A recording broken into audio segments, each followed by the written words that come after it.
That's one way to spend a Sunday afternoon. We have another way. Make your way down the Platte River to 20th and Blake and come inside Coors Field. Little baseball next on the agenda as the Rockies conclude this three-game set with the Los Angeles Dodgers. The Rockies won 5-3 last night. They're 6 games north of 500.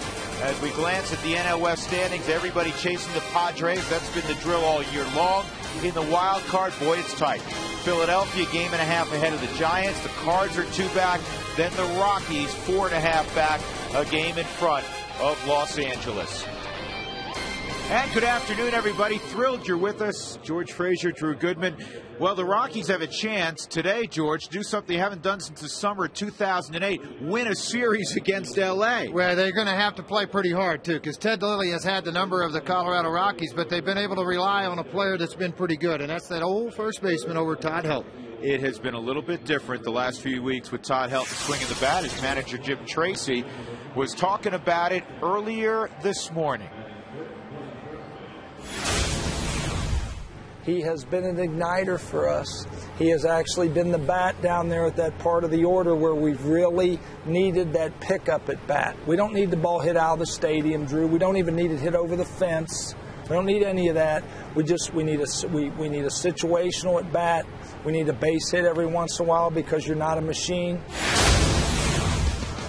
Well, Todd Helton's doing something, George. He may not, according to Jim Tracy, need to hit it over the wall, but he has been hitting it over the wall. Well, the big hits. What time of the year is it? It's pennant drive time. Todd learned this in 2007, again in 2009. He needs to be the guy. And to carry this ball club, even though the average, the home runs, the RBIs are not there, everybody in that locker room still looks up to 17 to see what he can do. Well, guess what? He's the Wells Fargo player to bank on today. You'd see the season average, the numbers, the RBIs. I don't pay a lot of attention. Look what's going on in this homestand. Hitting .474 with a couple of home runs and 40 career home runs versus the Dodgers, more than any team he's faced. Yep, that's impressive right there. So Todd Helton is in a good place. So is Carlos Gonzalez and Troy Tulowitzki. They'll be 3, 4, and 5 again this afternoon against Ted Lilly. We'll talk about how difficult the left-hander has been not only on the Rockies, but on the entire National League of late.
6'7" Jason Hammel. He'll be the starting pitcher today for the Rockies. There is Ted Lilly, the 34-year-old native of Southern California.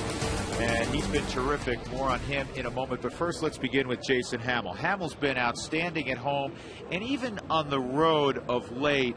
I think he's run into some hard luck. Well, he's pitched well enough out on the road to come up with some W's. They just don't score a lot of runs, or he runs into that bump in the 7th or 8th inning. But at home, he's been 6-1 here for the Rockies. Right guy to try to sweep the Dodgers today, which Drew mentioned earlier. It's been a while since that's happened. So now you hope that when he takes the mound today that he's able to go out and be aggressive with his fastball and spot his curveball. There you go. Ted Lilly will be the opposition starter. He has pitched 5 times now in a Dodger uniform since the trade from Chicago. He is 5-0. Don Baylor talked about how to get after the veteran left-hander. You have to make adjustments as a hitter to kind of get on the same page with him, because you say, okay, I'm going to take this pitch here, and it's fastball right down the middle. So you have to be ready to hit at all times. He's a craftsman, George. Yes, he is. You know, he reminds me a little bit. He's 34 years old, obviously, and he's 4-1 against the Rockies in their career with a very good earned run average. Punched out 11 the other day. He's Tom Glavitt's what he is. The difference is he's got the big, slow curveball, but he can throw and spot his fastball to both sides of the plate, saw you off just when you're sitting on the slow hook at 70 miles an hour. Now all of a sudden you get the 84, 85 mile an hour fastball, and it's tough to adjust to. He knows how to pitch. He's coming off a 2-hit shutout, complete game shutout of the Rockies in Los Angeles about 10 days ago. So we are set for baseball. The Rockies trying to end the 10-series run that the Dodgers have against Colorado. Come on back to 20th and Blake with us.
Rockies baseball on FSN is brought to you by Quest High-Speed Internet. Get blazing fast speeds that won't burn up your wallet.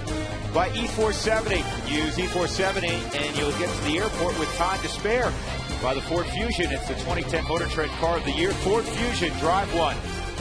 And by Big Brothers, Big Sisters, be big and donate your car. You'll get a free tow and tax break, and you'll help change a kid's life. There's Scott Podsednik. As we have discussed over the last week and a half, he has made a seamless transition from the Kansas City Royals to a pennant chase with the LA Dodgers, or at least a wild card chase. He'll be followed in the lineup, as he has been customarily, by Ryan Theriot, then Andre Ethier, Matt Kemp, James Loney, Casey Blake, 5 for 13 against Jason Hammel. He's done a lot of damage in this series in particular. Then Jamie Carroll once again at shortstop for the injured Rafael Furcal. Brad Ausmus will be doing the catching tonight, the 41-year-old graduate of Dartmouth, and Ted Lilly on the hill for Los Angeles. Once again, no Manny Ramirez in the lineup. We did see him as a pinch hitter yesterday. Well, Mr. Hammel's going to take the hill and take on these Dodgers. He's making his 24th start of the season for Mr. Hammel. Very good here at home. 6-1 with a 343 earned run average, a career average, career record, I should say, 25-30. First pitch is always brought to you by Domino's Pizza. Text keyword pizza followed by a space and your name to 95323 to receive your Domino's special offer and to be entered to win a pizza party for 12. One weekly winner will be chosen.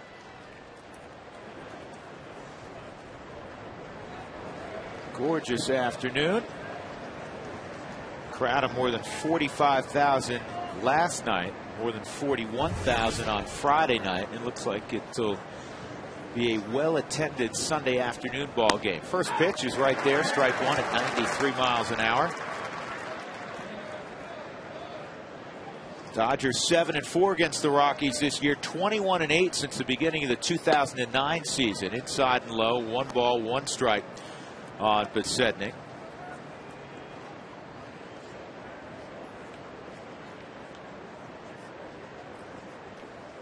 And Scott puts it in play to center field. Dexter Fowler's out there, 1 gone. Let's take a look at the Rockies defensively. Gonzalez, Fowler, and Ryan Spilbords in right field today. Jonathan Herrera giving Melvin Mora a day off. Again, Ian Stewart has an oblique issue and is day-to-day with that. Tulowitzki, EY, Todd Helton, Chris Iannetta with the gear on. With 1 out, Ryan Theriot will step up. 1 for 4 last night. Fastball's hot. Theriot hitting .304 since the trade from Chicago. Trade's worked out nicely so far for the Dodgers. Lily's been lights out, and Theriot has played every day at second base, and he's hitting over 300. Yeah, Lily 5-0. Wow. He's done a nice job. Of course, going to be a free agent at the end of the year. It's opening up some eyes for a 34-year-old at some of these teams looking for that veteran left-hander to pitch in the 3 or 4 slot in their rotation. He's making a statement. He will have a job. He will have plenty of suitors. And more importantly, he's doing it for a team that's in a pennant drive. I think that's the one thing that will jump out for a lot of people. 3-1 on Theriot. I would think that the Dodgers would have strong interest in keeping Lily around. Depends on what happens Monday. And is that going to be on Court TV? They're making such a big deal out of the divorce going on, and unfortunately not going to be very private. Yeah. A, I don't know, and B, I don't care. There you go. Not my business. 3-2. Well, one thing I had to point out today, Gary Cedarstrom's behind the plate. And a lot of times you see umpires kind of square up, get a little wider behind the plate. And the only concern you have today is watch where his eyesight sits. Try to come back to it maybe on a replay here just a minute of how high up he is behind the catcher. A lot of times umpires have started to do this. Obviously the neck issue, the back issues, everything else. This is what we're talking about. When he sets up, his eyesight basically will freeze it. See, his eyesight's here. Is he going to see the ball down here on the lower part? Sweeney kind of watch that through the ball game to see if he calls the low fastball. That's fouled off again. Gary Cedarstrom in his 17th season at the major league level.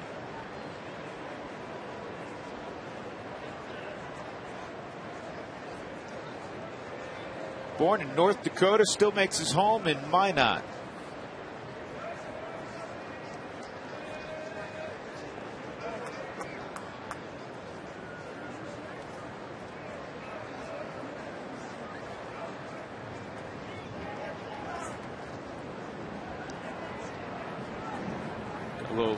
Got a little flyby going. No, that's a big flyby. That's a big airplane. Are we at Shea or Citibank or whatever they call it now?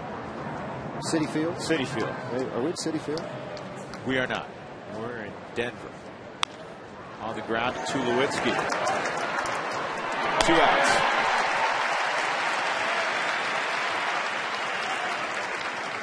Two gone, and that'll bring up Andre Ethier. He just got hit in the head by the bat boy. Did he? Yeah, when he was walking up to home plate, the bat boy grabbed the bat real quick and had it up in the air, and they ran into each other. Little face plant. Look out for the bat boy. could be dangerous. Ethier had a double last night. He had a double Friday also. He now has 30 doubles on the season. That's 4 straight seasons of at least 30 doubles. Last Dodger to do it, Sean Green, in the early part of the 21st century, 2000 to 2003. He kind of disappeared out of baseball pretty quick, didn't he? But you know, he's one of those guys, George, and he was always kind of a quiet guy, very nice guy.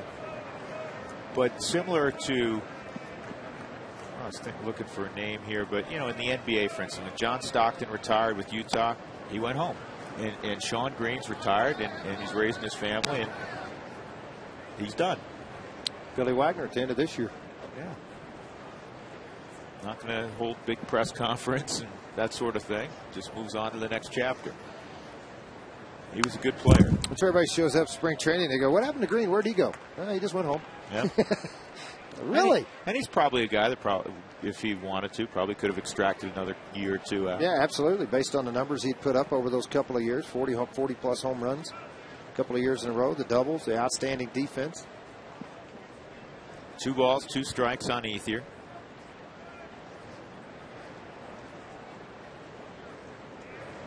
Swung on and missed. Good looking pitch. That thing cut at the end. 94 miles an hour, 8 up Andre Ethier. Nice start for Jason Hammel. We'll see the speedsters up top when we come back.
Who had their number in L.A.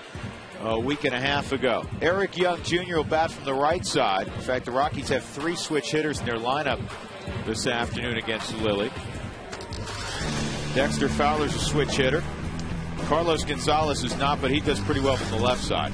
He's second in the league in hitting, by the way, at .323. Home run and a double last night in the line out. Troy Tulowitzki, he's hitting .320. Then Helton's come on. Spillboards, Chris Iannetta, the third switch hitter, Jonathan Herrera, and Jason Hammel. Go ahead, George. No, they're going to make it his 24th start of the year. I mean, he's won 111 games. Interesting, he looked over James Loney at first base, and he said he drew a straight angle. In other words, if he pushes a ball up the first base line, you get the ball, I'm going straight to the bag. Now, I'm not even going to mess with the ball. You come in tight, and then I'm going to go straight to the bag. And I know it's a point of emphasis with the Rockies staff. They would like to see EY and Dexter employ the bunt more, and I'm sure that'll be something they focus on in the offseason. That's in there, 1-1. Lilly, a 2-hit shutout against the Rockies in L.A. Earlier this year, he took a no-hitter to the 9th inning against the White Sox before Juan Pierre broke it up. He can be baffling. And he'll top out at about 87, and most of the afternoon he'll work at 83, 84. His butt never repeats where he's going, though. I mean, it's up, it's down, it's cut, it sinks. He's got the slow hook he'll fire in at you, behind in the count. That's in there, and then it comes inside like that. Well, and one of the other things, George, about that start in L.A., you say, okay, well, he's a soft tosser. He kept him off balance. But look at this, the right-hand column. He struck out 11. Well, he did strike out 11 in that ball game, and that is something very unusual. He did strike out 10 against Philadelphia. But if you think of those two teams, the Rockies and the Phillies, both guys have a lot of free swinging. Well, you look at his delivery. This is what makes it deceptive. You know, watch this upper half right here. If you're a hitter, watch how he turns his body completely around to you. I mean, you see the Lily, the 29, as it's coming to the plate, and that's what hides it so well. This is in the air to left center field. It's pretty well hit, but it's a very deep portion of the outfield. But Sednick makes the catch. Here's Los Angeles defensively. Sednick, Kemp, and Ethier in the outfield. Casey Blake, Jamie Carroll, Ryan Terrio, James Loney around the infield, and Brad Ausmus is doing the catching.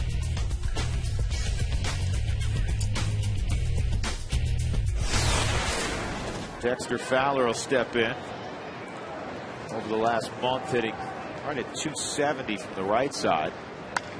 And this is in the air down the right field line. And Ethier not going to be able to get there. That didn't look like he was flying in the baseball. Did he not see it? He must not have seen it. Yeah, that's not a typical effort out of Andre Ethier. The ball was hit out where you normally see a guy running pretty hard after him. I was watching him, and I'm like, yeah, he doesn't think he can get to it. There's no way he saw that because he was jogging. Beautiful day at Coors Field, but a high sky, they call it in baseball. Or a very deceptive type sky when it comes to the flight of a ball.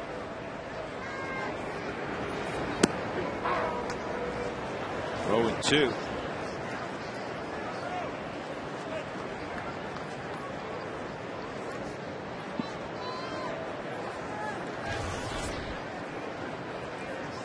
Blake really hugging the line with Lilly. Doesn't throw hard, even though Dexter's not a pull hitter. But Casey Blake, George Lewis, it's like it's the 9th inning. He's protecting a 1-run lead. It's the lack of velocity, so you have to. Because a lot of right-handed hitters are going to jump out on it, and you're probably going to see Loney and everybody cheat over when Gonzalez comes up. And the strikeout of Fowler. 2 gone. And as we take a look at our Breaks Plus Take a Break poll of the game, what's the question today? Text those answers to 95323. Who will win the Little League World Series?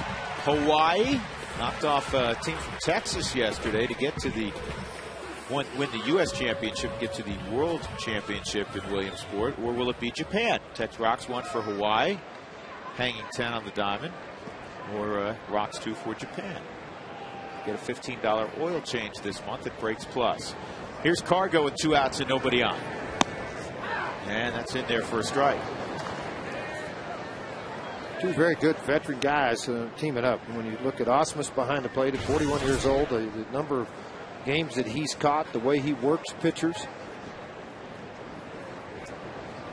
You see a lot of movement behind the plate, a very good small target to look at. He went away with the fastball, then came in with it, and he's ahead 0-2 on Gonzalez, who just kept hitting the ball harder and harder as the evening progressed last night. He had an absolute bullet to center field that Kemp caught. Then he had the triple, and then he had the line drive home run. Here's the 0-2. And he's got himself a base hit to center field.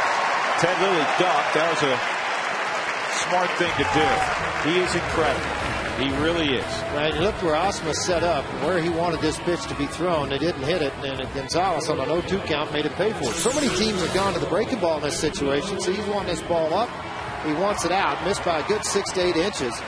And you'll be able to see on this replay where the ball trying to cut this thing, and it ricocheted right off the top of Mr. Lilly's pattern of his arm. Cargo came into the ballgame hitting .323, just trailing Joey Votto in the NL batting race chase. He's tied for third in the league in RBIs with 86. Tulowitzki at the plate. That's a strike. I was talking to a veteran National League scout He's very high up the food chain about Carlos Gonzalez. He said when he was in A-ball, he put a grade on him of 68. That's on a 20 to 80 scale, which means he's basically going to be, in his mind, was going to be a perennial all-star.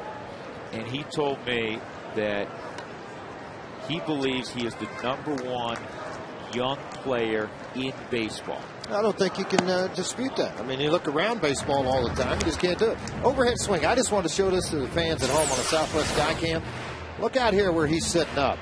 And look where this pitch comes into view as he goes to swing at this thing. It's right on the outside corner, yet he's able to get plenty of coverage of the plate because of his quick hands and the long swing, and just drove it right back up the middle. It's an impressive young player to watch. Joey Votto obviously is throwing up a lot of big numbers. Not a very old player that's there, but he's not. He doesn't bring all the intangible. Not the 20 stolen bases, the plays against the wall, the assists from the outfield.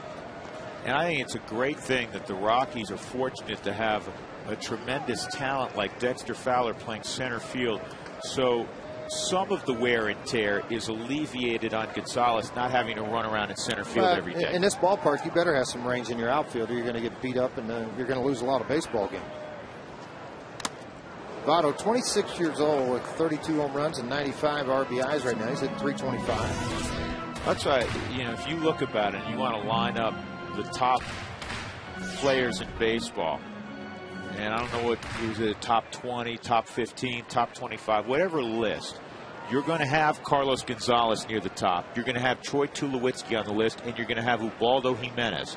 And the beautiful thing is they all wear Rockies uniforms. Yeah, it is a wonderful thing. And I think, too, when baseball looks at this, the next step that you're going to have to do, and Ubaldo's done this, Tulowitzki has done this, and now it's up to Gonzalez to do it, and he will do it. And that is to get a history behind you a little bit. You know, I think that's the thing, is to develop history. From last year at All-Star break to now, one of the best players in the game. 3 years from now, are you still that player? You don't see why not. That's the point. And I think that's what emphasizes or will allow him to become a part of all those conversations consistently, is when you do it over a period of time, 4, 5, 6 years. 3-2 on Tulowitzki.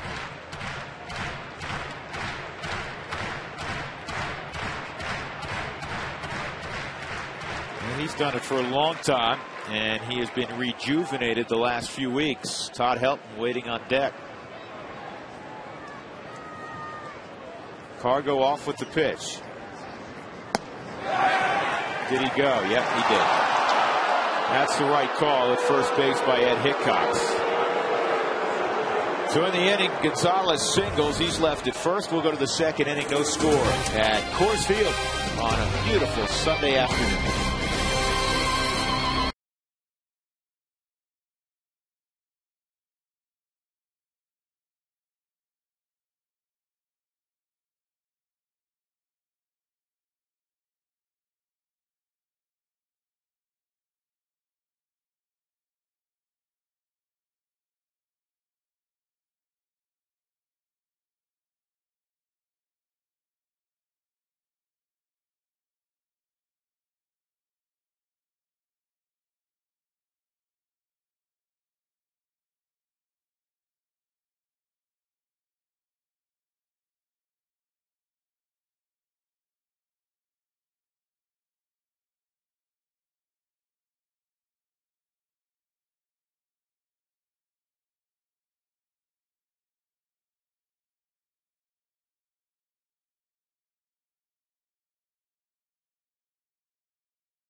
After a 1-2-3 first inning, it'll be Matt Kemp, James Loney, and Casey Blake.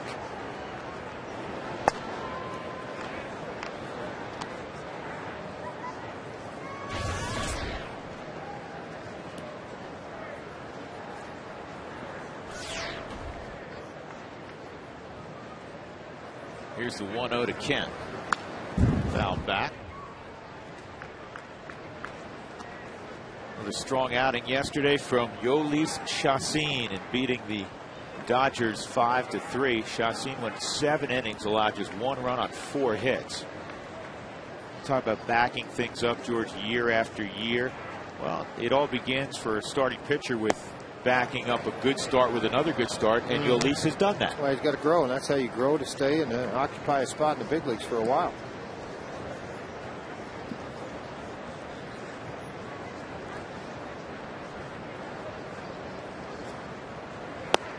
Three and 1.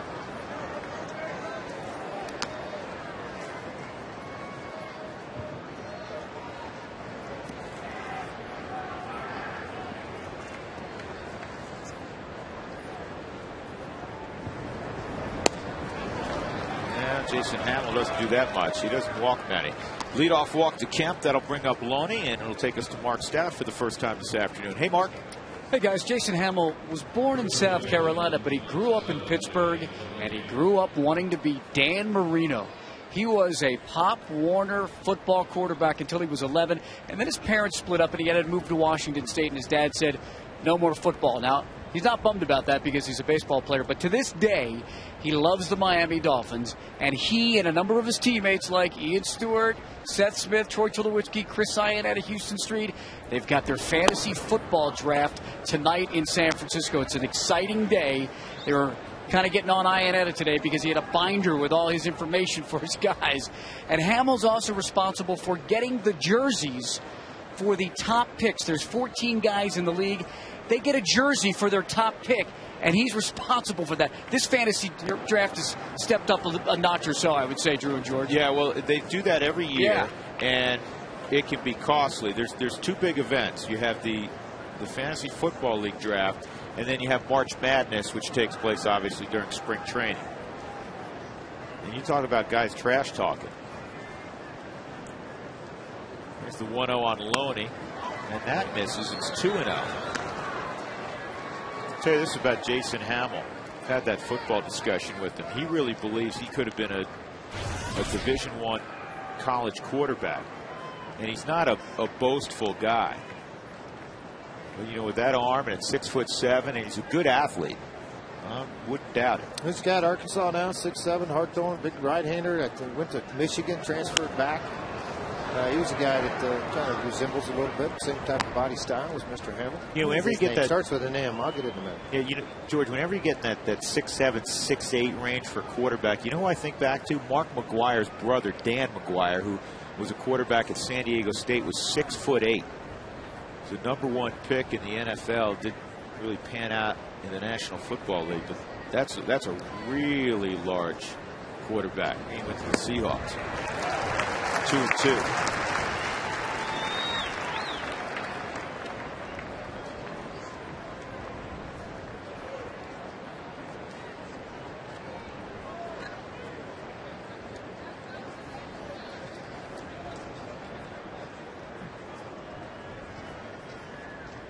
Oh, Ryan Mallett. That's who it is. On the ground to help. Could be 2. There's 1 good feed. Tulowitzki back to help. 3. 6-3.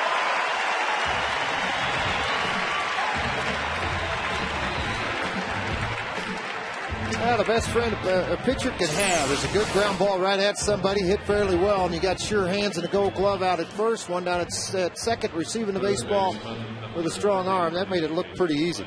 And the Rockies have turned more double plays than any other team in the National League this year. Hey, 142 now. Casey Blake with nobody on takes a breaking ball for a strike. The way he's hit the ball in this series is nice to see nobody on. You took the words out of my mouth. He has worn out the Rockies in this series, and of course, most notably that grand slam he hit in the 8th inning 2 nights ago against Matt Belisle. Drove in a run last night's ball game with a double. Yeah, first run of the game. Chassin was down in the 2nd inning, but he shut the Dodgers down from there, and the Rockies got things going offensively. 2 balls and a strike.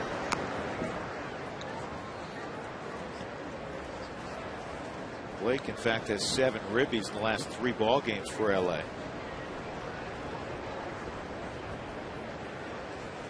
Iannetta sets up away. And he hit the target, talking about Jason Hammel. 2-2. Let's look again on the Southwest Sky Cam of where this pitch was. You're trying to set that thing on the block. That's exactly what ended up happening. Good pitch. See if they go to the breaking ball, setting up in. It's a fastball. 3-2. Yeah, typically, a lot of times, anytime you come inside, one of the few pitchers you've ever seen throw a breaking ball in there, Josh Fogg. You throw that slider right at people, or cutter. Try to get them to flinch and catch the inside corner. Good pitch here. Yeah.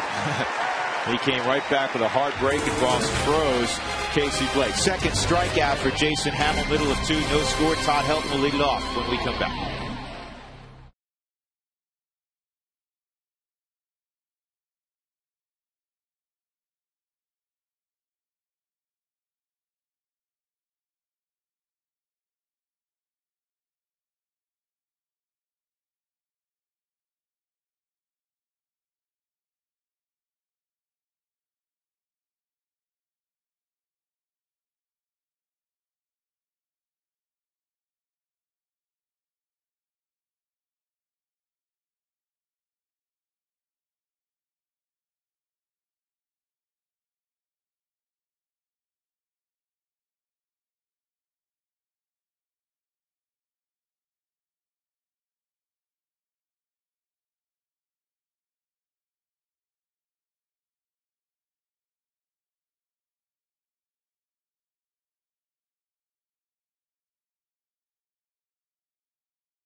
Todd Helton. A couple of big hits this week. Hit a home run in each of his last 2 ball games. First time since late last year he's been able to make that statement. Here he is against Ted Lilly off his Mako big hit of the week. He takes ball 1.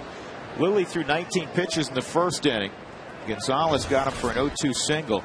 And then Tulowitzki on a 3-2 pitch. Couldn't hold up his swing. 2-0. So it's coming off the shelf. Todd's hit .313. And here's the real impressive part about it. He has slugged .582. 4 home runs, 4 doubles, 10 ribbies.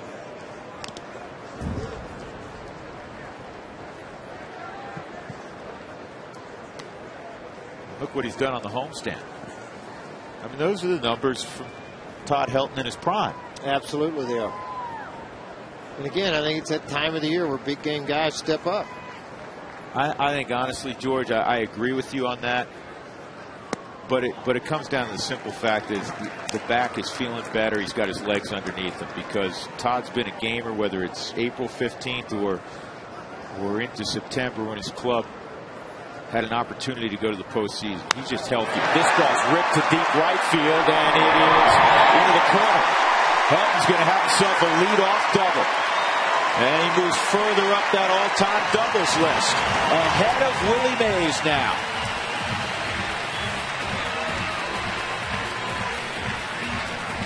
And obviously things feel a whole lot better because on a pitch inside and high, he gets after it pretty good. Turns on this ball and just drives it to the right field side. And if he doesn't get the little top spin, you may see a soft jog versus a hard jog into second.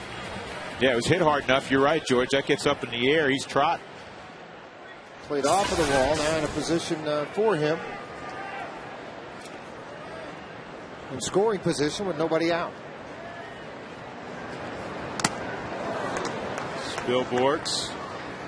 Fouls off that pitch. All right, now on the all-time doubles list, the recently retired Ken Griffey Jr. and Todd Hilton. One double ahead of Willie Mays and a double behind Ted Williams. Dave Parker, 2 doubles away. Man, oh man, that's some group.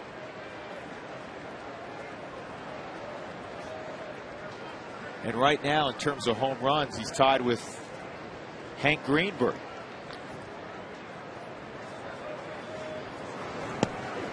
And that's a strike, going 2. Now Spilborghs has got to work. Got to move Helton to third here with nobody out. You know, everybody on that list of what you see there, too, what we did see. What's interesting about it, Parker played on AstroTurf his entire career. So a lot of balls that got hit down the lines. Balls, line drives over second to get all the way to the wall in the gap. That helped him. Ken Griffey Jr., majority of his career was played on AstroTurf. Makes a big difference. You know, it giveth and taketh away from my perspective, George, in that you're right. There's some turf hits, and you see some hard ground balls on that, on the turf surfaces that became doubles. It would be singles if it was on grass.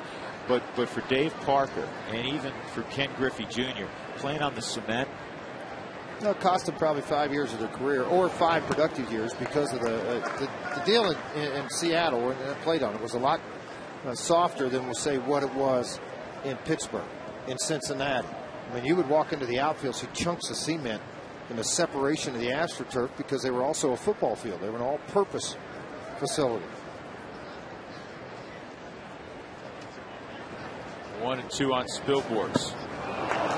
And Ted Lilly doing what he did in L.A. When he needs a strikeout, he gets a strikeout. He struck out 3 of the first 6 hitters. And Spilborghs unable to move Helton.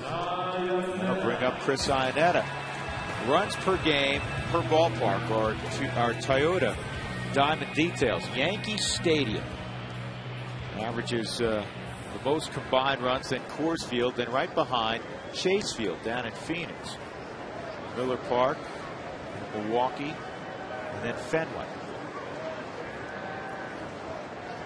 But again, if you were to ask the national media that question, they'd say, oh, Coors Field averages 20 runs combined a game, and then next down the list is, you know, another team, another ballpark. Well, until the national media starts coming here and doing some games from ESPN and those places, and putting them on the national stage in this ballpark, I think that perception will stay that way. Yeah.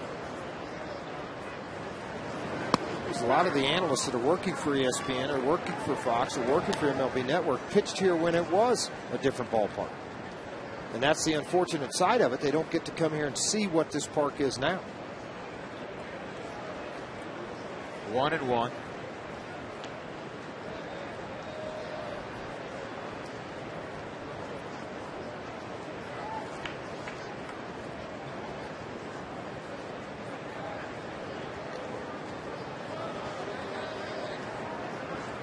Jim Tracy would love to see both Miguel Olivo and Chris Iannetta get hot.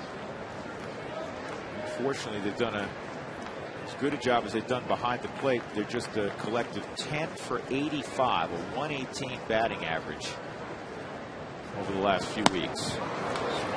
Swung on and missed, 1 and 2. Yeah, the big picture looks pretty good. 20 home runs, 70-something RBIs, but it's the other thing. It's the average that is way down for both of these young men. You'd like to see that jump up. Jim Tracy'd like to see it.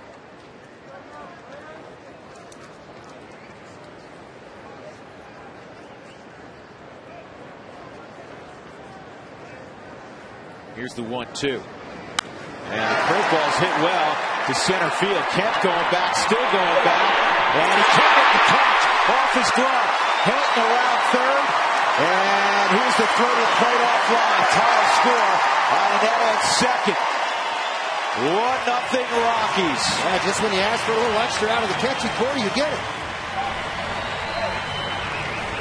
It'll be scored as a double. Kemp got there. He may have been fearful of the wall. Well, I think there's no question about it, because he did get to the baseball. You can look at it from high home. He's got a very good angle on the ball going towards the wall. And as he got there, look at the steps get a little bit shorter. And when it gets shorter like that, obviously you know you're getting ready to hit the gravel, and then it's 2 more strides till you hit the wall. And just watching that, and this is not to take a shot at Matt Kemp, but I think you appreciate all the more what Carlos Gonzalez has done over the last week and a half, not only crashing into the wall at Dodger Stadium, he misses 3 games. He was undaunted by it because a week later he runs into the wall at Coors Field making a sensational grab. That's how you play the game and approach the game. 1-0 Rockies. Chris Iannetta coming through. Here's Johnny Herrera.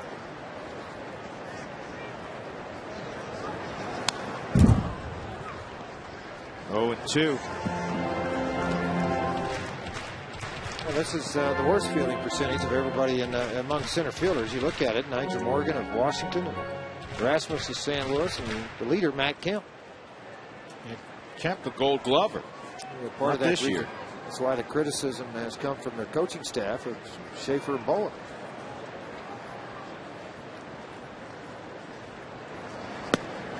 And Johnny Herrera goes down swinging. 2 outs. Jason Hammel will come up.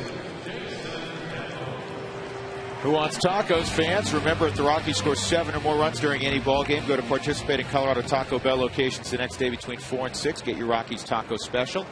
Feed your Rockies fever only at Taco Bell.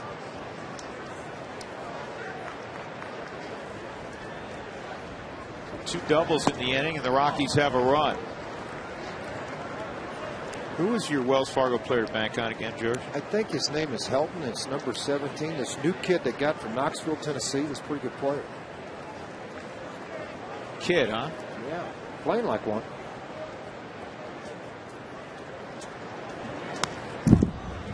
One and one.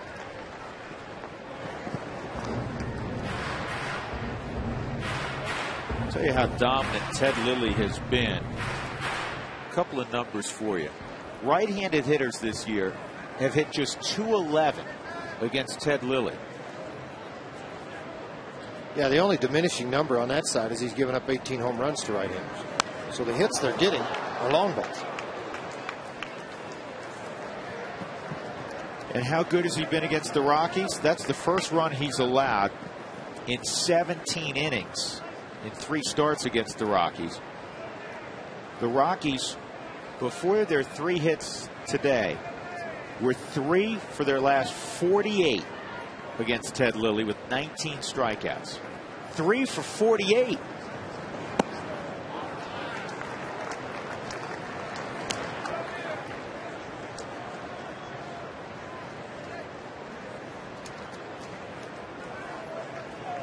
can talk all you want about Kershaw and the dominance he's had. Ted Lilly, different way of getting it done, but he gets you out. And he has struck out 5 in the first 2 innings. But the Rockies get a run. Helton doubles, and then Iannetta doubles off Matt Kemp's glove.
Find out what's possible with the nation's fastest mobile broadband network. AT&T Rethink possible.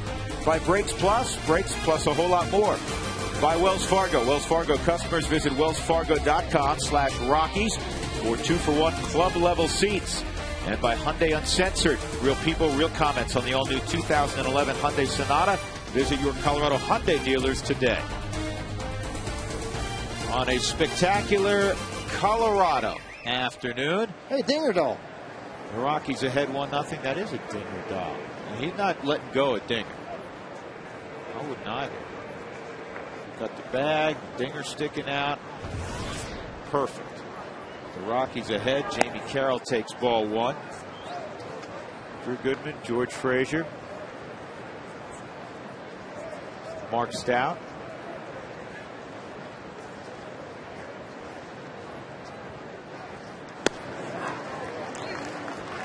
One and one on Carroll. Very good rhythm and pace to the game for Jason Hammel. Catch and throw. Get right back up. Keep everybody on the defense as far as your infield and the hitter. Let me ask you a pitching question, George. Jason Hammel's one of those guys. You see guys who do this time to time. He sets his left foot in front of him, and when he makes his turn, he's in front of the rubber with his left foot. More pitchers you'll see step behind the rubber. Make any difference at all? On a big guy, you want to minimize motion. You want to minimize body motion. So by doing that, if you watch, I mean, his foot's there. So all he does is just turn sideways with his foot on the rubber, and the other one turns with it. So it minimizes your body movement. It helps him get on top of the ball quicker and get the hand out of the glove quicker versus having all these body parts moving around everywhere. Watch how very calm and quiet it is. It's just sidestep, pick up, and throw. Just missed there 3-2. And I think back to watching the game many years ago. More guys used a full windup where they went over their head. Well, little guys, guys in the 5'10" to 6'2" range used it because the upper guys, again, you start to float forward and the hand doesn't get out quick enough. Jamie Carroll is dismissed. 1 out. That'll bring up the 8th place hitter, Brad Ausmus. It'll take us also to our Geico quote of the day. There's our old friend Vin Scully. One of the many memorable lines of Scully's. You can almost taste the pressure now. Glad he's coming back. Oh, man. You know, it would not be the same if he wasn't back. And you know what? He is as young and as energetic as many, many years ago. And, of course, that quote in reference to what's going on this year at that wild card chase. Florida's on the list still. Ausmus grounds to Tulowitzki, 2 outs. And Josh Johnson scoring for Florida against Atlanta today in Atlanta, and he's leading in that ball game 6-1. You know, we were talking about crashing into the wall. Vin told me a great story yesterday that I must repeat, and it's about Marty Keough. Remember Matt Keough, the pitcher? Sure did. Well, Matt's dad, Marty, played in the big leagues with the Dodgers. Was an outfielder, and Marty was chasing the ball down deep right field, and he made a great catch, and he ran into a wall. And there was a kind of a pole on the wall, and it split open his forehead. And it was, it was one of those Eli Manning situations. Yeah, it's not fun to look at. It wasn't pretty, and he held on. And so the next day, Vin on his pregame show had Keough on, and one of his questions, as Willie takes a strike 1-1, was, did it help that you were running at least toward a wall where your bullpen, the home bullpen, your teammates were? And he said, yeah, it helped out a lot. They yelled to me, you got plenty of room. You're all right. Plenty of room. Make the catch. Well, he made the catch all right.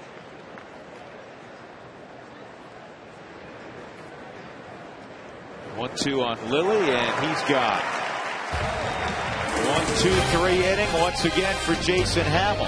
He's on his game, and the Rockies lead Lilly 1-0.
And net a double. The reason the Rockies have that marker up. Today's kid question is brought to you by Promoting Responsible Fatherhood. Be there for your kids. It matters. Let's send it out to Mark Stout.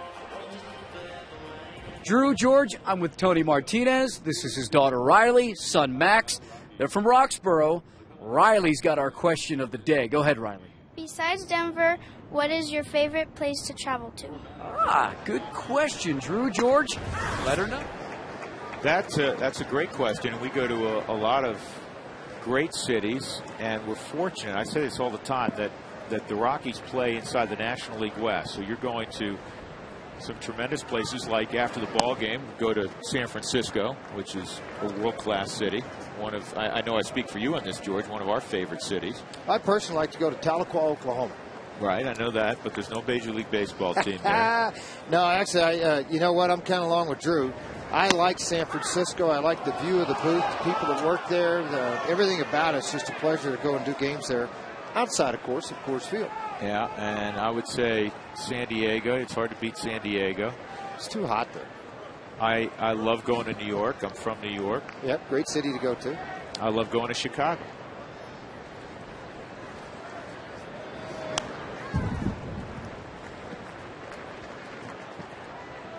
One ball, 2 strikes on EY. Eric Young's splits dramatically different. He's doing much better from the left side of the plate than he is from the right side of the plate. He's hitting just 167 from the right side, over 300 from the left side. That won't help the average. That is strikeout number 6 for Ted Lilly. So, I mean, I know the Rockies got that run, George, but this is very familiar because it's similar to what happened when he started in L.A. But he's got you biting that bait, man. He's just off the plate. You're chasing. EY chased one off the plate there. He hasn't shown the big breaking ball that much. He just showed tremendous command of the fastball.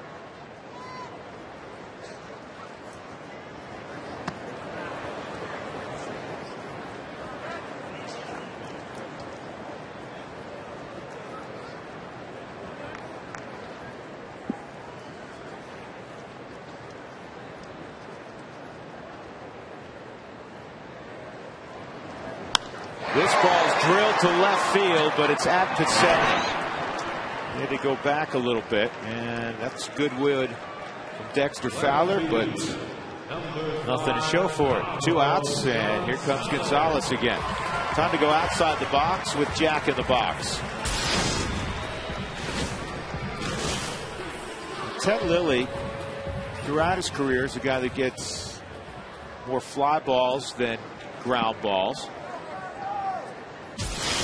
This is a ballpark where that could hurt him. We'll see if it plays out that way. Breaking ball after a steady diet of fastballs in the first at bat is in there for strike 1 on Gonzalez. Tried to sneak a fastball by him. In fact, 0-2. That didn't work out too well. It didn't work out well at all. It was way away on the outside part of the plate. Cargo liked to keep the streak going here at Coors Field. Last 6, he's had an extra base hit. And this one high and deep right field. Take a good look. You will see it for long. That's an extra base hit. Home run number 28. Yeah, one of the few curveballs thrown in this ball game, and Lilly threw it and he hung it. See, that's what's impressive about this kid. A lot of times when people make mistakes, young players just don't do anything with it. He did a lot with this one. You mentioned the 0-2 fastball that he hit, the line shot up the middle. Here comes the curveball out of the hand of Ted Lilly, but look where this thing stayed, right in the sweet wheelhouse of Gonzalez, and he just crushed it. You know, a lot of guys, when they make mistakes, they'll hit a hard line drive. This kid hits a line drive, but it ends up being a souvenir most nights. George, I hope everybody realizes just what they're watching in Carlos Gonzalez. This is a unique talent. Yeah, he reminds me a lot of the Larry Walker when he was here, and the home runs from the left side that he would produce. This is a line shot that Pacetta keeps him going to the wall. Troy Tulowitzki lathered that baseball. Well, the middle of the lineup, which is where you want to have your production. Obviously, the Dodgers have had it.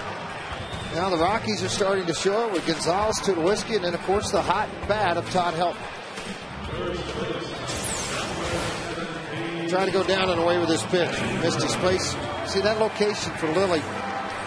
Normally you don't see that from him. He wanted down and away, much like the strikeout pitch he used on Eric Young, but he left it up, and Tulowitzki scalded that thing. A couple more notes about Carlos Gonzalez as Jason Hammel chats him up. Cargo with his 12th home run left on left. He's hitting well over 300 against lefties. He has the most extra base hits left on left of anybody in the league as well. He has the most hits left on left of anybody in the league. So how exactly do you get him out, George? You're a pitcher. You get him out, you drill him, and he only gets one or walking. You minimize your damage. Just don't let put lumber on him. He hits the ball so hard. Tulowitzki takes off, and Troy has himself a stolen base. Now he's out there for help. For Tulowitzki, that's his 12th bag of the year. He's been caught just one time. Last year he had 20 stolen bases. Complete player. Yeah, it really is, too. Now watch how much you see. As soon as you see Lilly make that swing back and the foot goes behind the rubber, take off. That's exactly what he ended up doing. On the outside corner, 1-2. Todd thought that was away.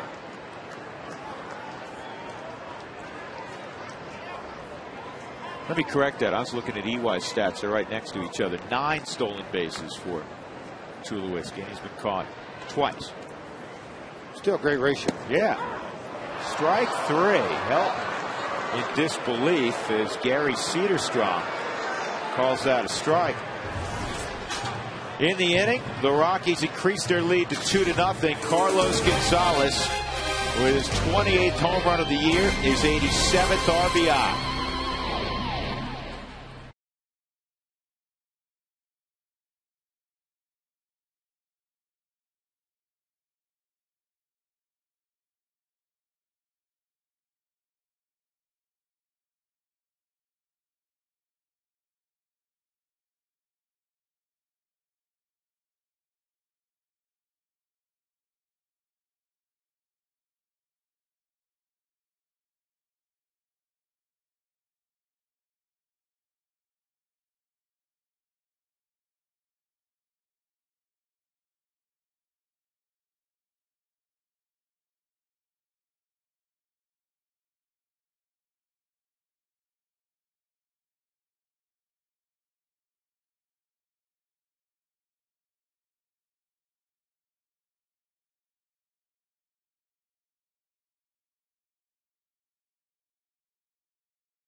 Amid a great number of strikeouts in the ballgame. They punched out 7 times against Ted Lilly, but they have a 2-0 lead.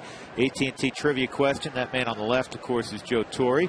Torre's the 8th manager in Dodger history since they moved from Brooklyn. Can you name the other 7? Scott Podsednik to lead off ball 1. Jason Hammel got him on a fly ball to center field. Yeah, this big inning, too. You're in the dugout, it's a swing inning. They've seen you one time. They've gone through the lineup one time. And he struck out 4. He's walked 1. Has not given up a hit in this ball game for Jason Hammel. But you're back to the top again.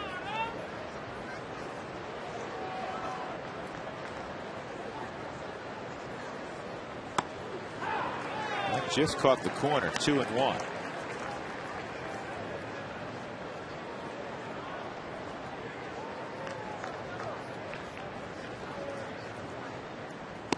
That's in there. It's 2-2.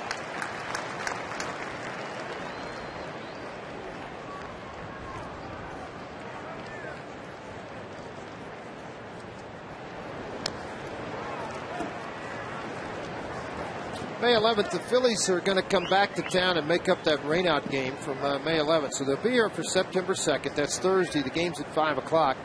And your May 11th tickets, they're good for that ball game. And by the way, FSN will televise that game on Thursday afternoon. The pregame starts at 4:30. Ball game at 5. Yeah, note the start time. It's there's been a couple of adjustments. The Giants are moving their start time up on Wednesday a little bit, so the Rockies can get a decent night's sleep. And then the start time at home Thursday is 5 o'clock, as George mentioned. This is served out to left center field, a base hit for Podsednik. That's the first hit for the Dodgers. And that'll bring up Ryan Theriot. The Rockies will head right back to San Diego after the ball game.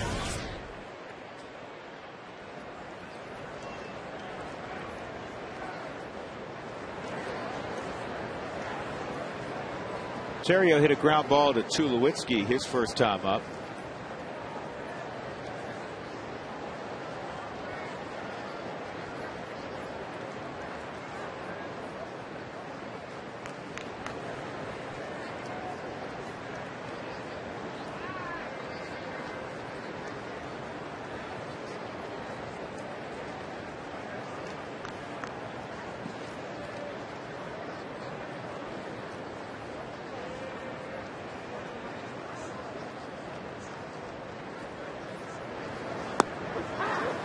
A strike.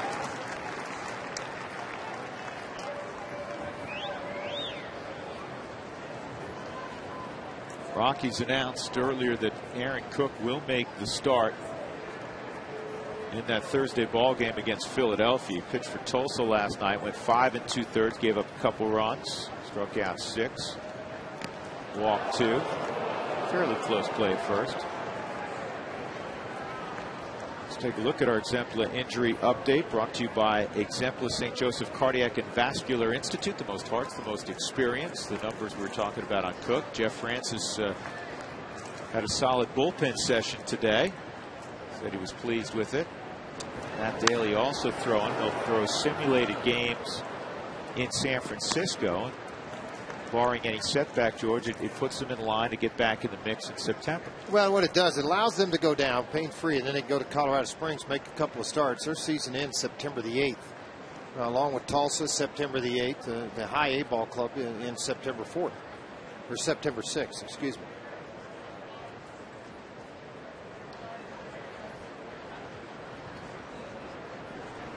Another guy, Punch through the right side, a base hit for Theriot. Podsednik will go to third. Runners on the corners with nobody out. a really nice job. You see kind of the hand signs going on here between Theriot and Podsednik out at third base. This is where Jason Hammel has been able to shine. This slider, 84 miles an hour, a little bit up into the zone. He just shot it right by Todd Helton and in between the two of Eric Young. So it's kind of off to the races for Podsednik. Well, this is where Hammel has been very good with runners in scoring position. In the major leagues, he's third with a 157 average. Wainwright leads it at 137 since June 1st.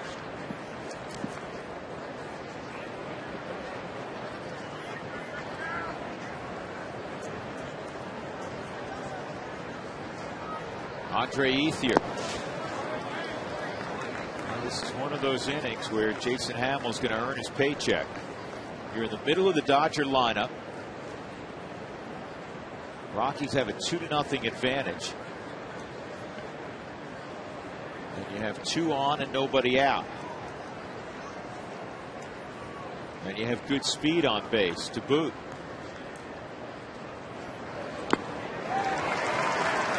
Big swing from Ethier. 1 ball, 1 strike.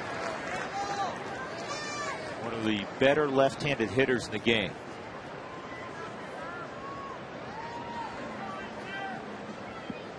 By the way, Theriot with that base hit now has a 10-game hitting streak.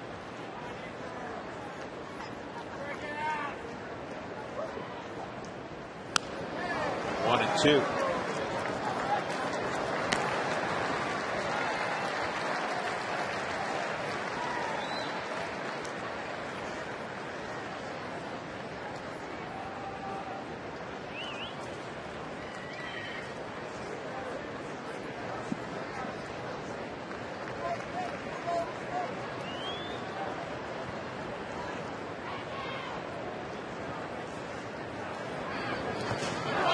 Good block by Iannetta.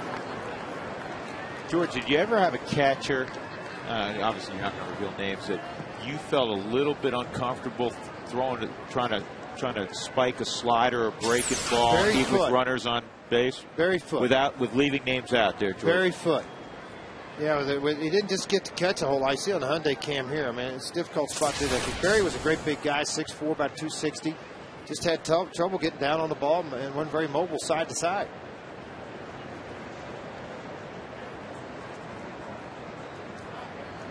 Well, there goes that Christmas card again, huh? Yeah, well, I hadn't had one in about 8 years anyway. 2-2. Had a bigger head than Bochy. Is there anybody else you want to get today? I didn't get on him. I just see a big head. I'd like to see a double play ball. Well, you know what? Hammel had him fooled there, way out front.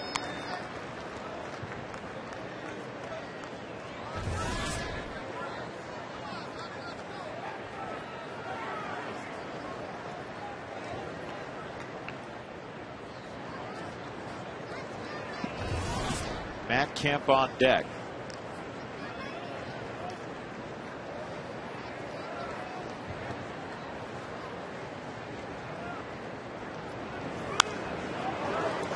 But you know what? This is turning into quite an at-bat for Andre Ethier. And you look at him and he's out in front. That was a tentative swing. But guess what? He's keeping the at-bat alive, trying to find something he can handle. Good hitters do that. Yes, they do.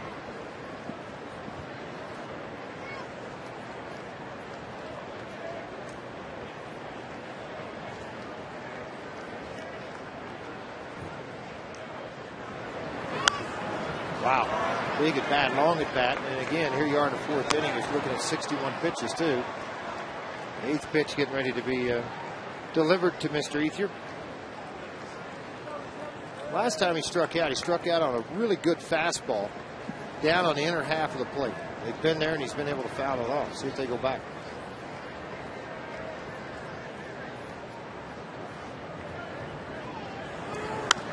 And he pops him up. That's even better.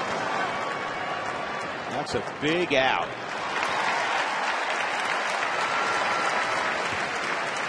That'll bring up Matt Kemp, who walked his first time. So the battle there between Hammel and Ethier won by Hammel. Kemp tied with the lead in their ball club with 12 times that he's hit into double plays. The right guy at the right time up here. Loney right behind him is the other guy that has grounded into 12 double plays.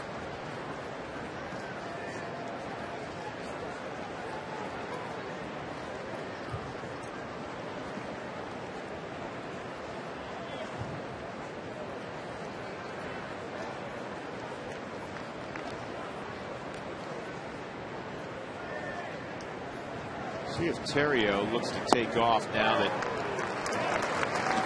Ethier's out of there. Less inclined to keep that hole open with a right-handed batter up. Sac flies in the National League. David Wright, Jeff Francoeur, Johnny Gomes, Matt Kemp.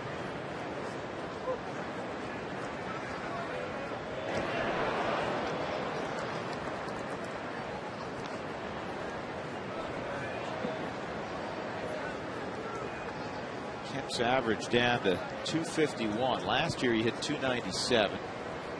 Year before 290. 299 in his career. And he's behind 0-2.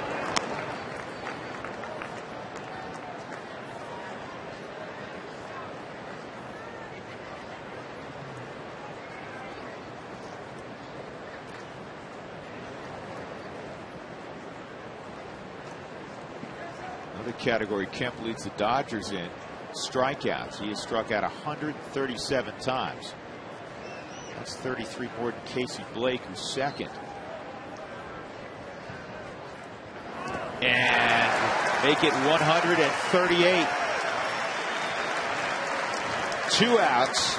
And James Loney coming up. That's been the number all along. If you get ahead of him, then snap the curve, but you snap it on the back end of the plate. And that's exactly what Hammel did. He didn't leave it up. It's up to Ionetta to bury the baseball, and he did that. That's a strikeout. Number 5 for Jason Hammel, but you're not out of the woods yet. Loney tough on right-handed bats or pitchers, and he's tough in the clutch. Hit into a 3-6-3 double play his first time up.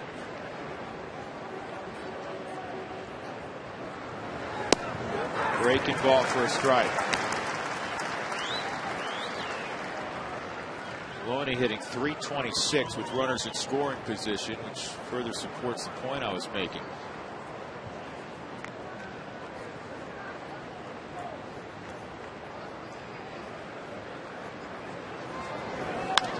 Ground ball to short. Tulowitzki will go across the diamond. Well done by Jason Hammel, and a little bit of a fist bump as he walked off. First and third, nobody out, no problem. 2-0 Rockies.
This date in history is brought to you by Dex One, Marketing Solutions Business Results. Go back to 1993, first season of Rockies baseball. Lance Painter went the distance for his first big league win, a 6-1 victory against the Mets at Shea Stadium. Painter allowed a run in the first, then gave just 2 hits the rest of the way, retiring 25 of the final 27. Ryan Spilborgh's at the plate against Ted Lilly. He struck out the first time, and he takes a fastball for a strike. Lilly has allowed 2 runs on 5 hits. He has struck out 7. So 7 of the first 9 outs by way of the strikeout after fanning 11 against the Rockies a week and a half ago. 5-0 with the Dodgers in 5 starts. Last guy to do that, a fellow by the name of Kaz Ishii, when he came from the Far East, won his first 5 in a Dodger uniform.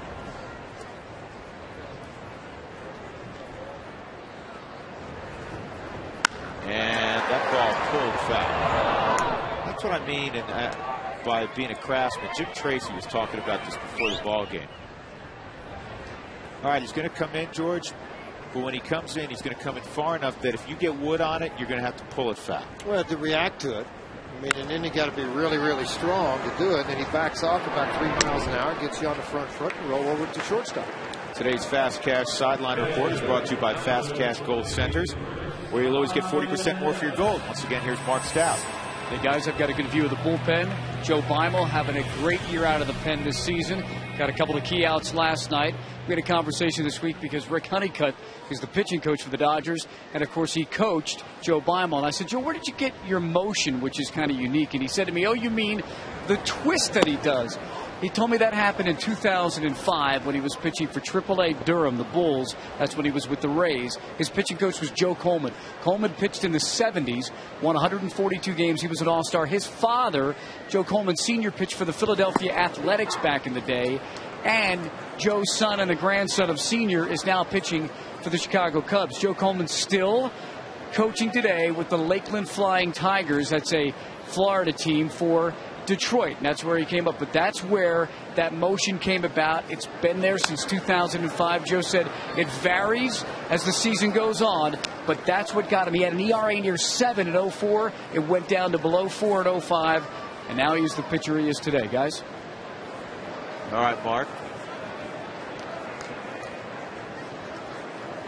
Rick Honeycutt looking on from the Dodger dugout. 1 and 2 on Ionetta, who doubled his first time up. Deep right center field to drive in Todd Helton.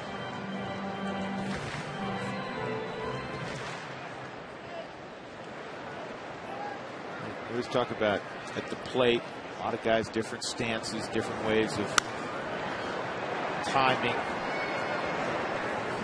getting a timing mechanism, but you all have to get this the same place virtually.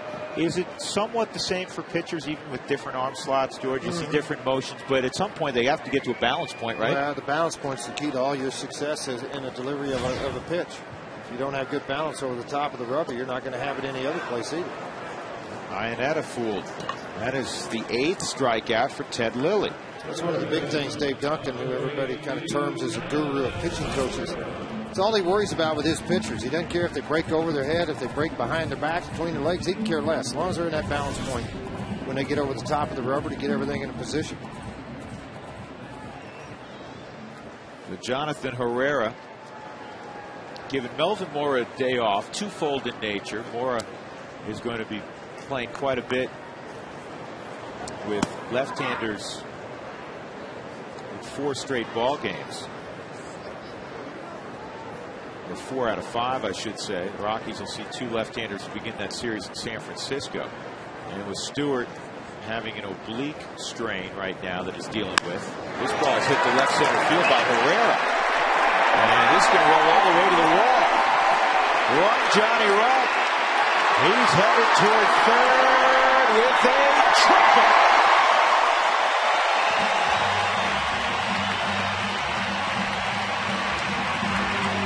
Everybody knew what he did when he first came up with the Rockies, hit over 300. That was consistent at bats. Now's the hard part when you sit on the bench.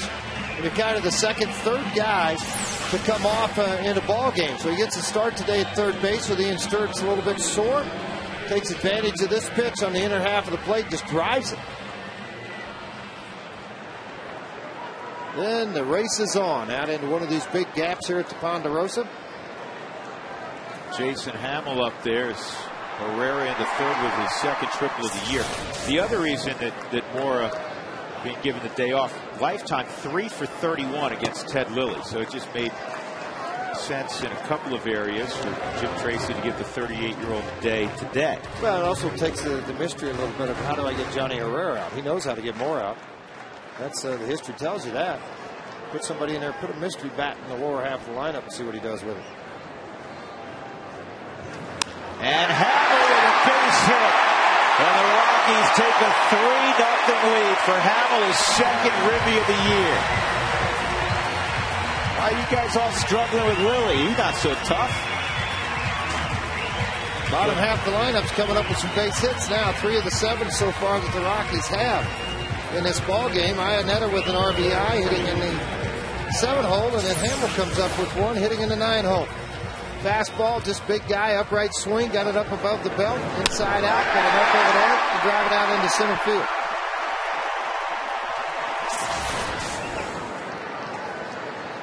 Here's Ewok. Fly ball left field and a strikeout for Eric Young Jr. So the Rockies a little 2-out magic from the bottom of the order. Herrera, a triple, and Jason Hammel throws out a base hit.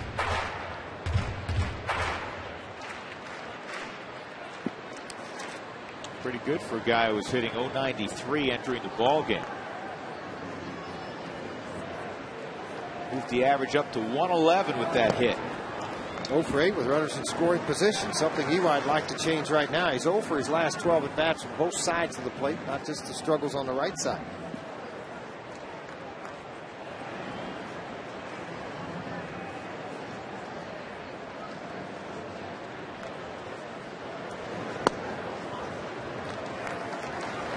Two and one.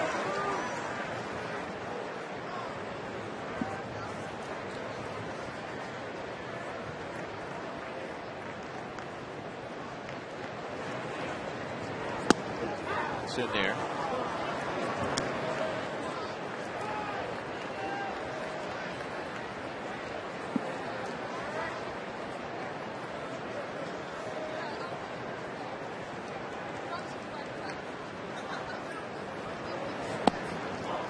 Three and two, which means Hammel will get started at first base on the pitch. Well, the key to this is being a pitcher not running the bases a lot. Make sure that he goes to the plate. You don't want him to pick up and have Loney come around behind you and backdoor you.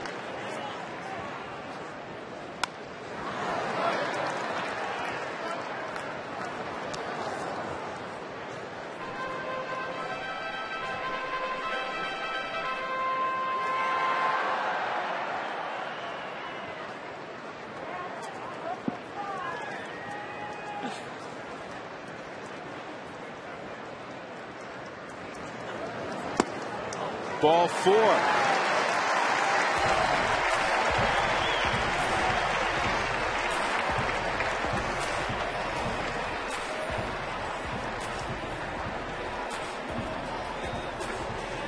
Yeah, Rick Honeycutt going to see Mr. Lilly.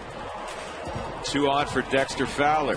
Well, the Hebrew National Dollar hot dog coupons coming up. First 10,000 September the 7th. We'll receive one with the Cincinnati Reds in town. The first 10,000. So call the Rockies or go online to ColoradoRockies.com.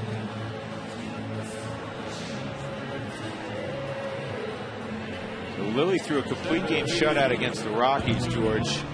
And he did it, even though he struck out 11, he did it with an economy of pitches.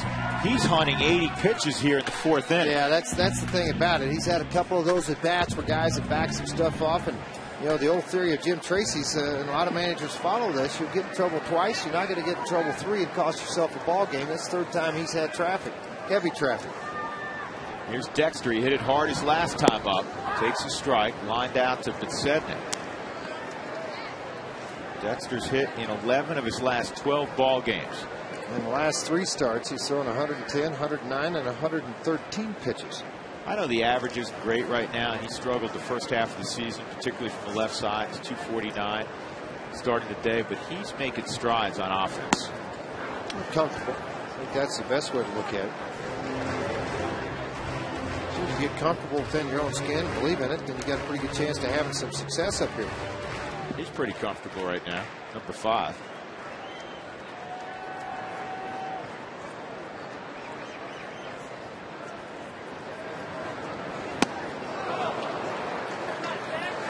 One and two. That's the hardest pitch Lilly's thrown today. He reached back for 89. Reached back into his youth. Yeah, it's just what he does, and does a very good job of it. From that 80 to 89, different movements, cuts, sink, put it up in the strike zone, put it down. Heading the count here, I wouldn't be surprised to see him try to ride a fastball above the hands and up.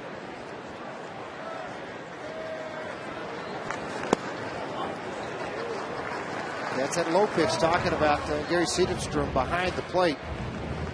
The way he sets up back there as an umpire, he sits very high, so a lot of times you're not going to get the low pitch.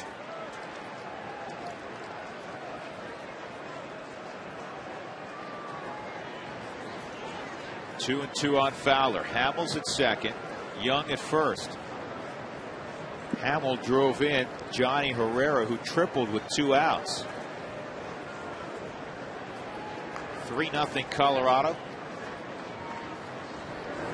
And Dexter drives it down the right field line. Fair ball. Hammel will score.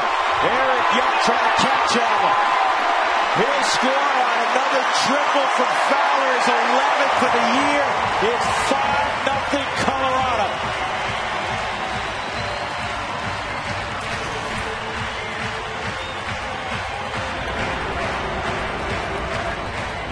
Well, you always talk about hit them where they ain't. Think about this. So 2-out base hit by Jason Hammel keeps everything alive and allows the walk to Young, and then now this triple curves right inside the foul line, about 3.5 feet, and it's just off to the races.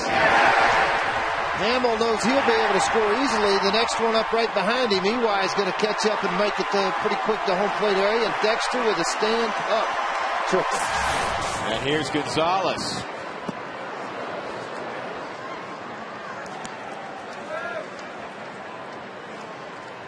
Dexter with 11 triples, not only leading the big leagues, that ties a Rockies franchise record for triples in a season. Something tells me he's going to have at least another one in him. I would think he'll have several more. This ball close to right field. Take a good look. You won't see this one for long. Second down, 2-run bomb, and the Rockies have blown it wide open here in the fourth against Lilly. And it happened so fast off the bat of Gonzalez and everyone else in this inning that Joe Torre hasn't had time to get anybody loose. In the span of 12 pitches, the Rockies have thrown up very quickly 5 runs. On Coors Light, cold, hard blast. The only thing different from this one than the one he hit his last at bat, just went a little further. Man, he is worth buying a section worth of tickets to see him play the game of baseball. 3 for 3 in this ball game. 2 home runs and a single, 3 RBIs. He's got 89 ribbies now. Belisario can't get loose fast enough. 7-0 Rockies. 5 runs with 2 outs. Tulowitzki just got underneath this one. Kudsetnik will come on and make the catch to end the inning. Cargo with a 2-run home run. A 5-run fourth for the Rockies against Ted Lilly.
Is brought to you by Wells Fargo. Wells Fargo customers visit wellsfargo.com/Rockies for 2-for-1 club level seats. By Xfinity, learn to advertise your business on cable. Go to ComcastSpotlight.com. By your neighborhood Toyota dealers, Toyota moving forward. And by College Invest, helping Colorado families save for college. 7-0 Colorado. Carlos Gonzalez 3 for 3. And before that at bat, I checked what Joey Votto had done today. He was 1 for 4 in the Reds' 7-5 victory at home against the Cubs. He finished the day at 325. Before that home run, Cargo was at 325, so now he moves to 326, depending on percentage points, maybe even 327. Leading the National League right now in hitting.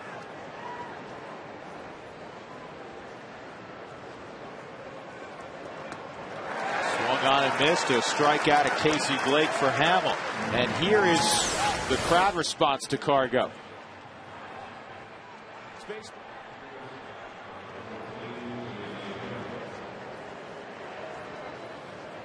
And a little glove salute.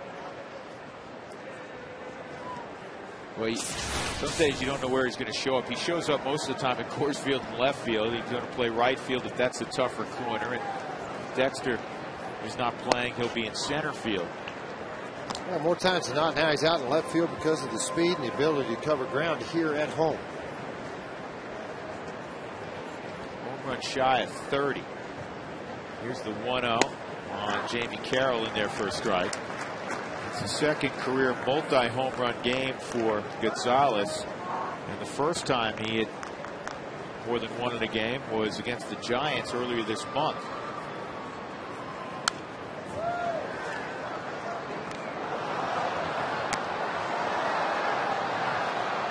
That same super scout I was talking to earlier, George, also was rather shocked that Gonzalez had been traded at such a young age with his talent twice. Now he's traded for big names, Dan Herron and Matt Holliday. Well, the thing about that trade, or those trades I should say, this ball going to stay in fair territory. It will. Nice job by Spilly to cut it off though. He's got a chance. And a little bit offline as Jamie Carroll a hustle double. What was puzzling to me was the trade from Oakland that went from Arizona to Oakland, because his package was 7 players to have that kind of talent. I can understand maybe a Brett Anderson and him going over there, but when you package 7 guys together like that, and Dan O'Dowd was able to pull a magic trick and be able to get him tied in with Smith and Street and send him on over here out of the Oakland franchise coming here. I just surprised, talent like that, normally it's he's tied with one other guy, not 3 or 4. But in Arizona case, it was 7. The thing about who Arizona's traded away, that's the amazing thing. Make sure that you look at it and see. Carlos Quentin done a pretty nice job for the Chicago White Sox. Had a lot of home runs, a lot of RBIs. They just kind of gave up on him. Well, he had a great year, and then he was hurt, didn't play much, and they thought, hey, get him out of here. He's not going to stay healthy. Well, he's pretty healthy. Carlos Gonzalez. Of course, you see the reasoning, too, though. They had Upton, they had Young, 2 young kids coming right behind them. They just evaluated, they thought they were better players.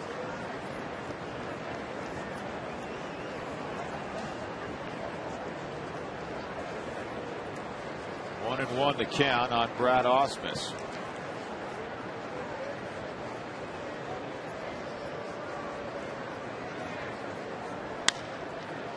Line drive to help. No play at second base. Lilly's afternoon is done. Jay Gibbons is going to pinch hit for Ted Lilly. And this is the first time that Ted Lilly has struggled in a Dodger uniform. It's one of the few times he's struggled all year long. 4 innings, 7 runs on 9 hits. He walked 1. He did strike out 8.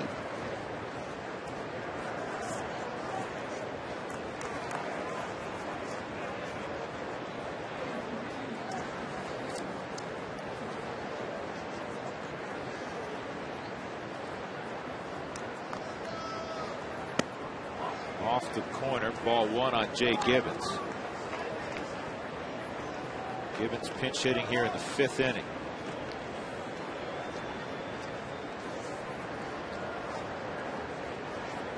What the Rockies have done against Ted Lilly this afternoon, and particularly in that 4th inning, we lose sight a little bit of the work of Jason Hammel. Allowed just 3 hits so far, pitched out of a little jam in the 4th inning, 1st and 3rd, nobody out.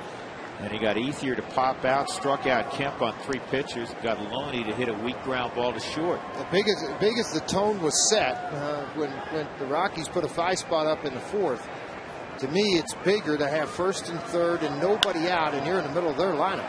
Gibbons with a ground ball base hit that'll score Carroll. So it's 7-1. The chopper through the 5.5 hole, as they say in baseball.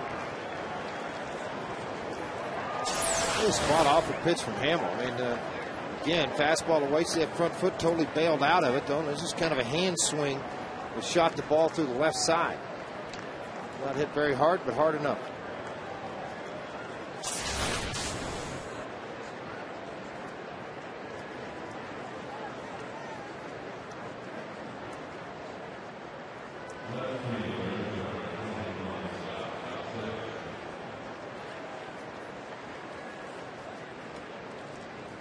So 2 outs, Scott Podsednik will hit.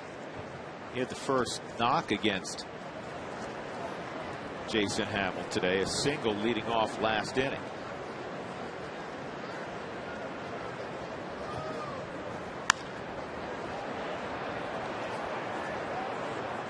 Podsednik, a Texas native, grew up just north of Waco.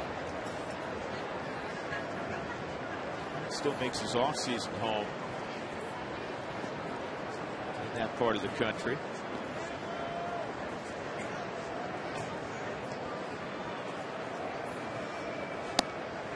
Good fastball. 95. 0-2. Windshield issues? Call Safelite Auto Glass at 303-287-5000 or go to safelite.com.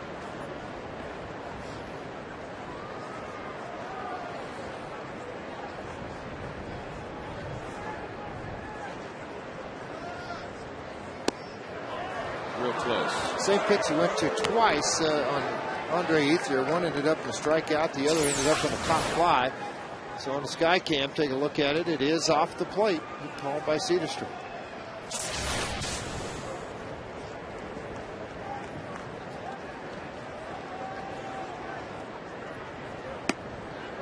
Two and two. Seeing the Rockies put a big number up on the Dodgers is unusual. And seeing the Dodgers have anybody put a big number up on their pitching staff has been unusual since the All-Star break.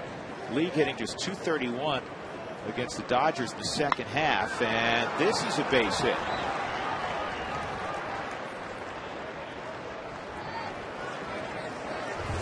.231 average in the second half, tied with the Padres for the best in the National League in terms of opponents' batting average. Second in the big leagues behind Oakland. The staff with the A's led by Trevor Cahill. Pretty good young staff they've compiled there. Good pitchers, Park. Yes, they have. 85 pitches right now for Hammel in this ball game. So now, you know, even with a 7-1 lead, you're working into the top half of the fifth inning. Something you must keep an eye on if you're Jim Tracy and Bob Apodaca. Well, he needs to get Terrio here. A run in already. There's 2 outs, and you have Ethier on deck. You don't want to give LA any sort of sense that they're going to get back in this game. No, you got 2 outs already. Just clean up your inning and be done with it.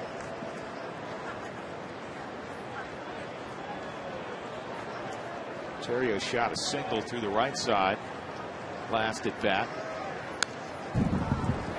Trying to do it again. Yeah, he was. Very much an inside-out swing. Back shoulder drop, the elbow tight. Hold the hands real close to the body. Changing the angle of the swing to the zone.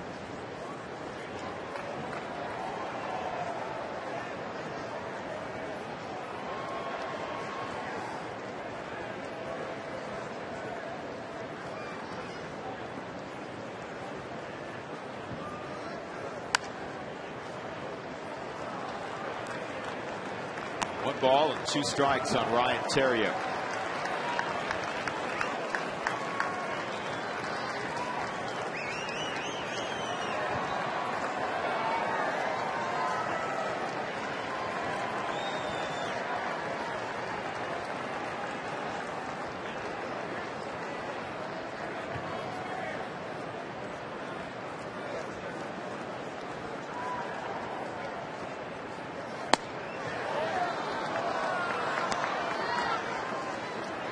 Two-hole hitter. He'll use the right side of the diamond. Good plate discipline. Doesn't expand very frequently. Runs well. Bunt. 2-2. 2 on, 2 out. 7-1 Colorado in the 5th.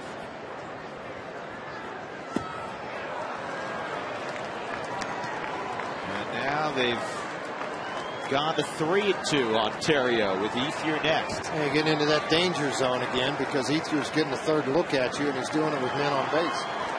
We'd like to end it right here.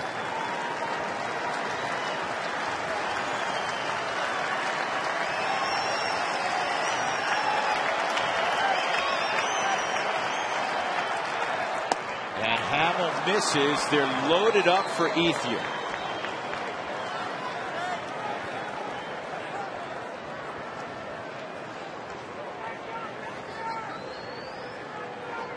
Right now, Ionetta doing the conversing. Apodaca. Thought we may see him here, but Bob picks his spots. Oh, did he come out already? Yeah, he was out earlier after a couple of base hits and a run scored. Bob was out then. Yeah, you're right. Yeah, that's why we're not seeing Bob right now. So that would be an automatic pitching change. 2 outs, bases loaded for Ethier. He's 0 for 2, a strikeout and a pop out.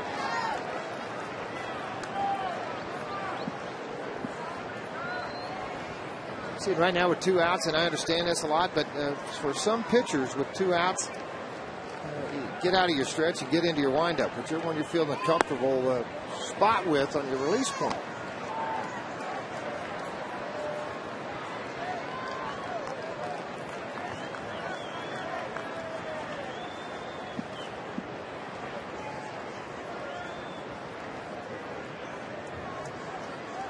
Three for 11 in his career against Hammel. Here's the 1-0. And it's 2-0. See what I mean about low pitch being called? That wasn't that bad a pitch. It's pretty good. Pitcher's pitch. But when you just walk the batter and your team's trailing by 6, Andre Ethier's looking for a ball. He can drive hard and drive somewhere else. See, that ball caught the outside corner on the 4th strike zone, but you know he's looking for a ball to drive.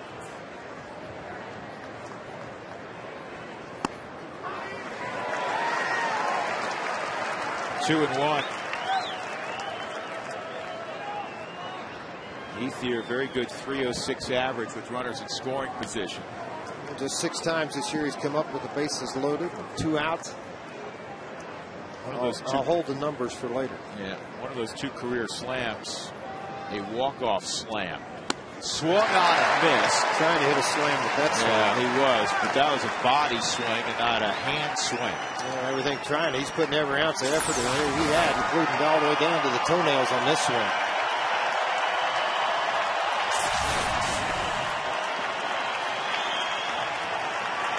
I'm guessing you're going to see a heater in the same location away. Well, remember, they've come inside twice, a punch out and a fly ball. Heater away, 3-2.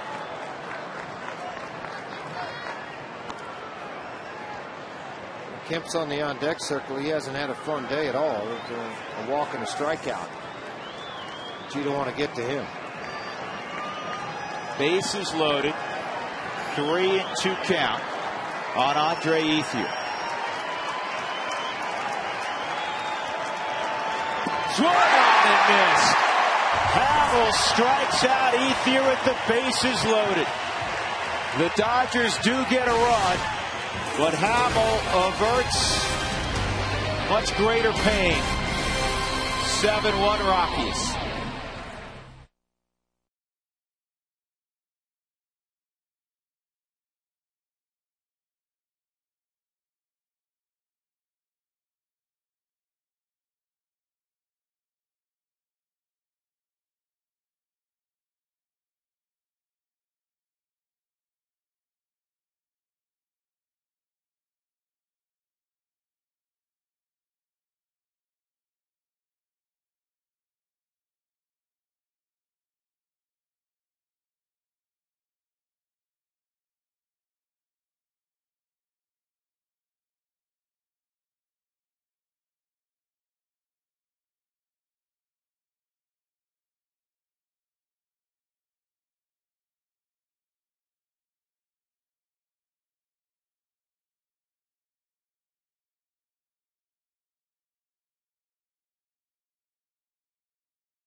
second inning. Then I got a home run from Gonzalez in the third. Then in the fourth, with 2 outs, Johnny Herrera started the rally with a triple.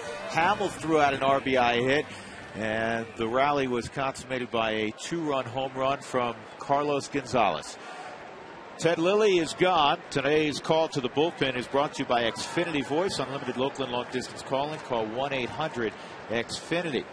And Ronald Belisario is back out there. We just saw him getting ejected last night. Yeah, a couple of hit batsmen last night. He's a very good arm. He gave 2/3 of an inning last night. A couple of hits, making his 45th appearance on the season. Earned run average 553. I think with his arm and his velocity, he'd see a few more strikeouts than 30.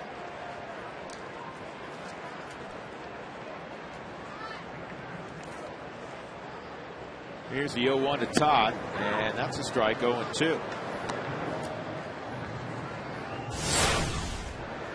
Well, last night, first time, it was Spielberg. Caught him on ricochet all the way up on the screen. Then it was 2 to whiskey, and then it was time to take a shower. Austin. Here's the 0-2. Yeah, he may have been, that's 97, but outside, he may have been, frustrated obviously with the home run, and then Tulowitzki with the infield way back tried to bunt his way on, which at that point in time, solid baseball play. Still a 4-run game. And the pitch could have gotten away. It was a he has a lot. George, when you pitch right side, your shoulder flies open, that two-seamer can run quickly. He's a little bit of a lively arm anyway, whether it flies or not. He's got a lot of movement on the fastball, and it's pretty good velocity. Not a guy typically, you saw the walk-strikeout ratio. It's not very good. Outside on Helton. Now it's 3-2. So the final line on Ted Lilly, 4 innings pitched. This is a guy who, in the month of August, the league had hit 160 against him. He was unbeaten at 5-0. Lilly, 4 innings, 7 runs, 9 hits. All the runs were earned. He walked 1. He did strike out 8. And Helton with a line drive to shallow left. It's gloved by Podsednik. 1 out. That'll bring up Spilborghs. Let's answer our AT&T trivia question. Who are all the LA Dodger managers? Now going back to Brooklyn. Joe Torre's the 8th LA Dodger manager. And here are the previous 7. Of course, Walter Alston made his way from Brooklyn. Tommy Lasorda for a long time. Then Bill Russell. Glenn Hoffman had 1 year. He's now the third base coach and has been forever in San Diego. Davey Johnson. Jim Tracy, of course. And then Grady Little.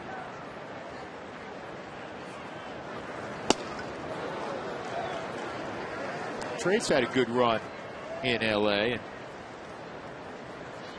I think got the short end of the stick when he was dismissed.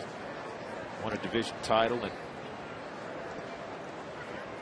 Dodger uniform. Brad Ausmus, I think, had his glove broken by that pitch. Usually they call George for the, for the bat boy to go and get a glove. The catcher's gear, the reason he's going downstairs, enormous bag, personalized for each player, each catcher. So Brad Ausmus has all his catcher's gear in a bag that says Dodgers Brad Ausmus on it. And it's right down the stairs there. Brad just went and got it himself. He probably had a particular glove in mind, I guess, as his number 2. Well, a lot of guys carry 2, 3, sometimes 4 catcher's mitts. They break out through during the course of the year. 0-2 on Spilborghs, a strikeout and a ground out.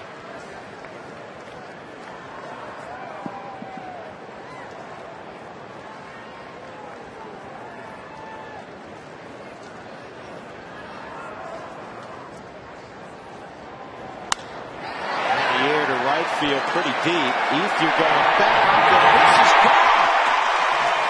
Boy, that just kept carrying, and Spilborghs has hit it out his 10th of the year. And the Rockies get that run back. Do you think that was getting out? Ball was hit awfully high, but it's starting to heat up temperature-wise a little bit at Coors Field. Maybe that helped to carry the ball. Spilly into that double-digit column with the home runs. Fastball away at 97 miles an hour, and as a hitter, they will tell you solid contact with a little bit of left. They'll supply a lot of the power, and he did it. Out over Andre Ethier in the auxiliary scoreboard for a home run. Here's Iannetta.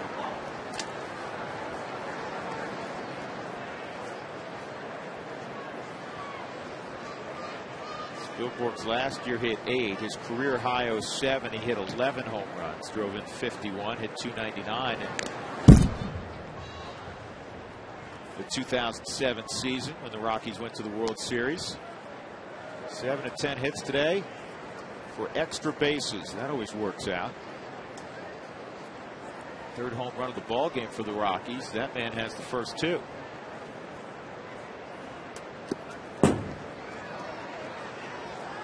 That glove has a hole in it, the one Brad just went and got, George.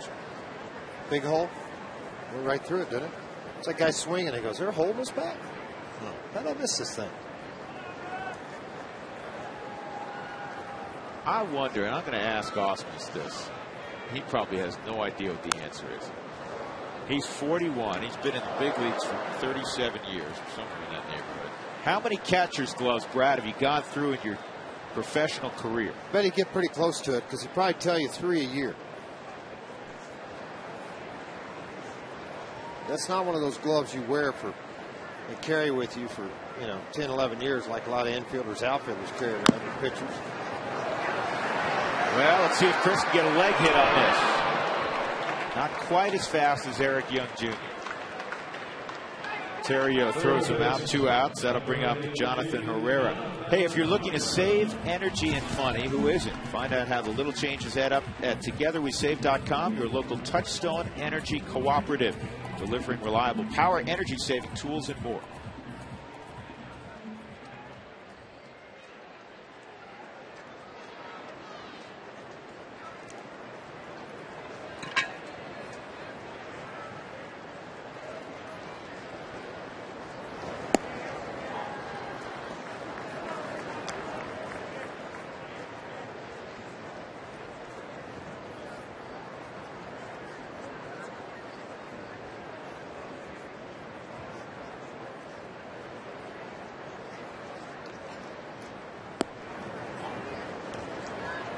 Two 2-0 on Herrera. Triple in the 4th inning in a 2-0 game with 2 outs.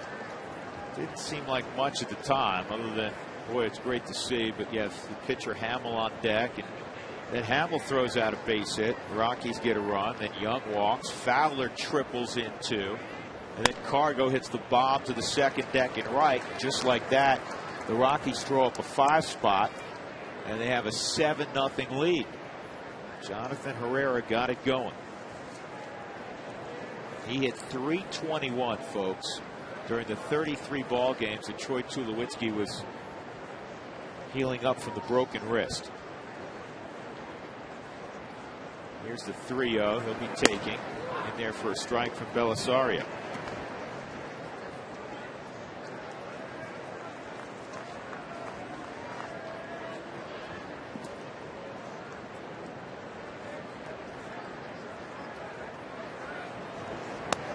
And ball 4.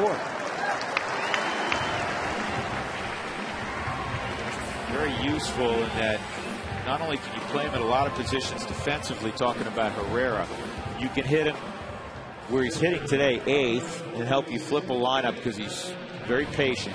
And obviously you can hit him 1st or 2nd, his ability to bunt, to get the ball in play.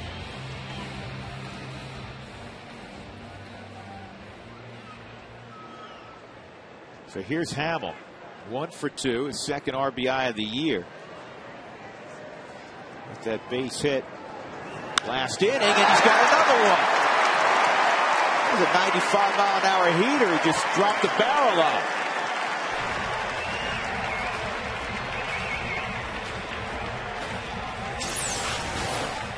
Why not? Stay hot, man. You got it above 100. Now go ahead and just keep moving it right on up the ladder. You're going to talk trash on the airplane among all the other starting pitchers tonight, I can tell you that.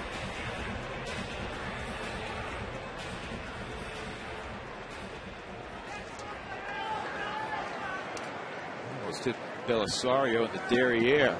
Here's Ubaldo Jimenez. Vastly improved at the plate. Eric Young Jr. from the left side, and he takes a strike. EY walked his last time, 0 for 2. Second career 2-hit game for Hammel. 8-1 Colorado. They've out-hit the Dodgers 11-5 on a Sunday afternoon. Trying to take 2 of 3 from the Dodgers for the first time since the summer of 2008. Last time they took 2 of 3 from LA was at Dodger Stadium. It was earlier in the summer of 2008 that they actually won a series at Coors Field. 10 straight series won by the Dodgers over the Rockies. 2-strike count on Junior.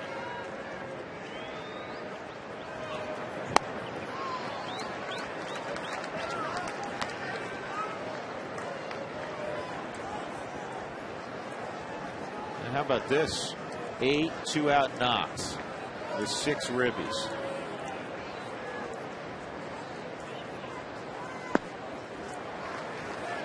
And now Eric Young's moved back into the count, 2-2.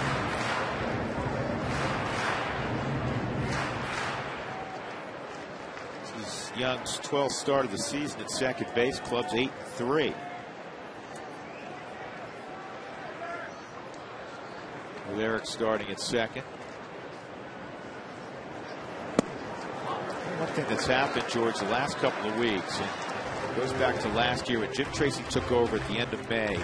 He made Barmes his everyday second baseman. And for the next 4 months, the position players pretty much, they didn't even have to look at the lineup card. Obviously you do. Changes periodically. But you knew that you were playing and where you were hitting. This is foul ball. It's off the foot of Young. And right now, if you're Eric Young, Dexter Fowler, Carlos Gonzalez, Troy Tulowitzki, you know you're the first 4 in the order every day. And it's very comforting because it allows you to come to the park and prepare not for what you might see as a pinch hitter or late in the game as a bullpen guy, but you get to prepare for that starting pitcher that day.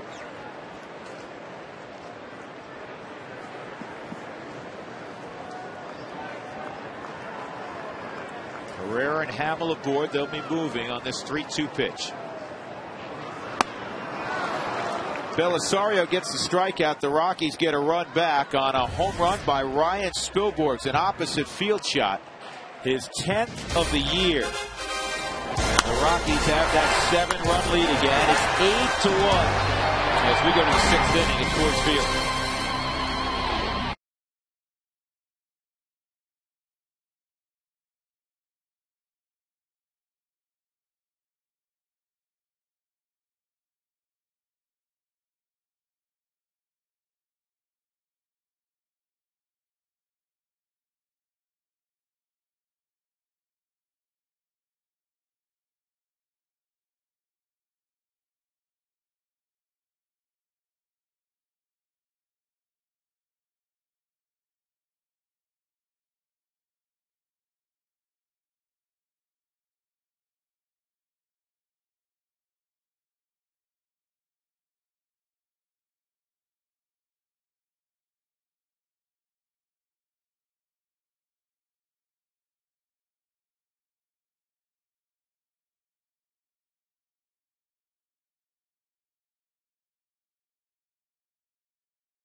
Quick, easy, and available to anyone. Test drive it today.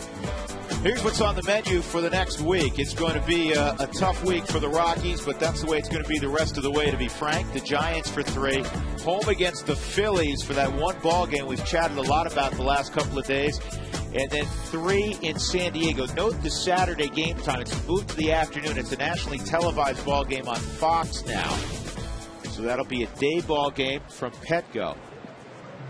And then the Rockies come back here, and they're going to see Dusty Baker's Cincinnati Reds. Here's Matt Kemp. How about a great day? Because at 11 o'clock, it's CSU football, right? Where we are, George. Where we are at 11. It'll be 12 o'clock here. Yep. But the nice part, you watch that ball game, or at least the first half of it. Go catch the rest of the Rockies game. It's going to be a perfect day to sit at home, be entertained. Doubleheader, man. It's a doubleheader. I can't wait for that CSU game. That is just a great battle every year. 2-0's fouled off.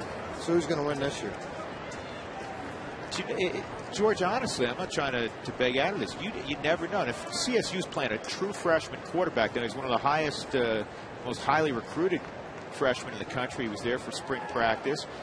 Tyler Hansen's going to go for the University of Colorado. He got a lot more playing time last year. Real athletic kid. I think it's going to be a great game again. I really do.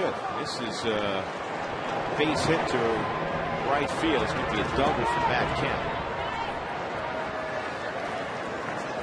Last year CSU won. And again, typically it's a game that goes down to the wire. Let's take a look at today's Quest high-speed pitch. Ted Lilly got to 91. Jason Hammel on a number of occasions has hit 95. That's brought to you by Quest, the high-speed internet provider of the Colorado Rockies. So Kemp in the sixth, the leadoff double. Loney at the plate, 0 for 2.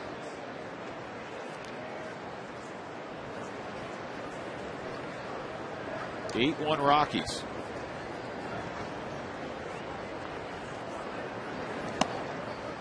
Oh, and 1. Matt Reynolds, the left-hander, starting to toss down in the Rockies bullpen.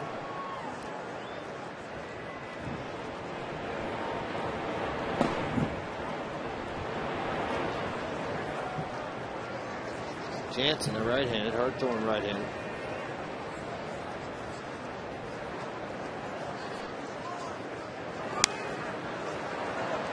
Two-strike count on Loney.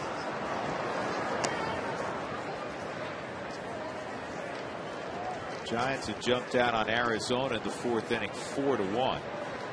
Matt Cain on the hill for San Francisco. Arizona beat up the Giants yesterday. Rockies chasing San Francisco.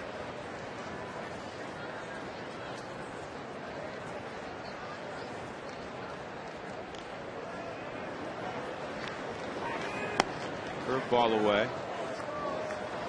Follow the Rockies on your phone with MLB.com. At bat featuring highlights and a whole lot more.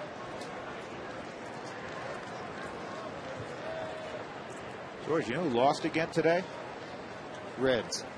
Cardinals. Well, the Reds won. The Cardinals lost, and Wainwright lost again. He's 17-9. We got beat 4-2. Here's the score. Washington taking 2 of 3 from St. Louis. And this ball in the air to right center field and deep. Spillboard. It's going to get it. Kemp was waiting. He's still going to get to the plate. Back-to-back doubles here against Hammel in the 6th inning. That'll bring up Casey Blake. Jim Tracy's got a little bit of a decision to make at this point because you don't want him to scuffle around at 105 pitches. Here's the curveball rotated down and in. And again, that's a little bit of the strength of James Loney when he drives this ball into right center field. And he's going to pick up another RBI. It's 75 now for him on the year. He's pretty steady, man. He gets his ribbies year in and year out. It's high on Blake. He's handled Blake twice. 2 strikeouts of Blake. Loney, as George mentioned, 75 RBIs, 90 to the last 2 years. He's going to have at least 90 again this year. Yeah, a good first baseman too. You think back to the Dodgers, you go all the way to Garvey as a first baseman, and, that they had for so long, and Marshall for a while as a first baseman did a very good job. Mike Marshall. They employ a lot of power corner guys. Well, and they employ a lot of former big names. As you mentioned, Garvey, he's on the payroll.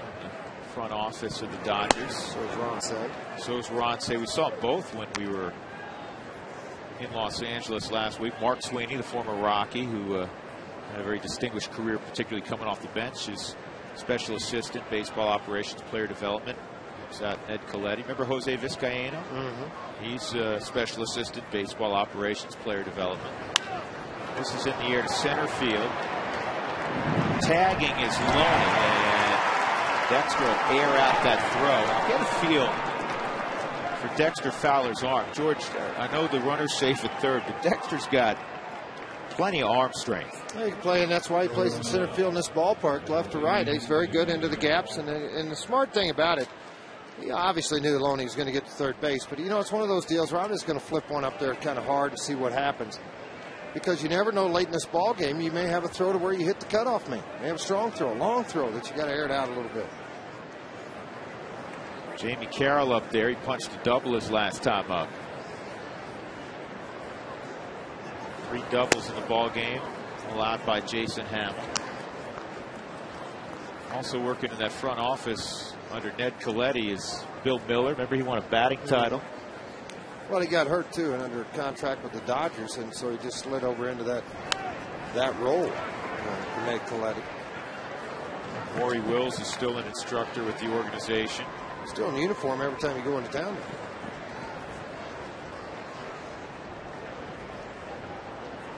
Joe Torre's got an awful lot of people he can go to if he wants to get some advice on players, player personnel. That's not a bad guy sitting next to you, Don Mattingly, huh?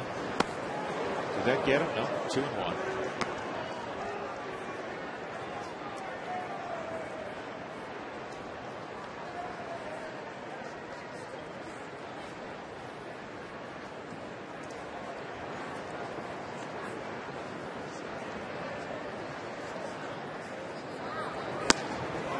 Did he offer at it? No, they don't even check it out at first. 3-1. Let's take a look on the sky cam, the Southwest sky cam. How far did it miss? So you can see a little bit over into that left-handed batter's box.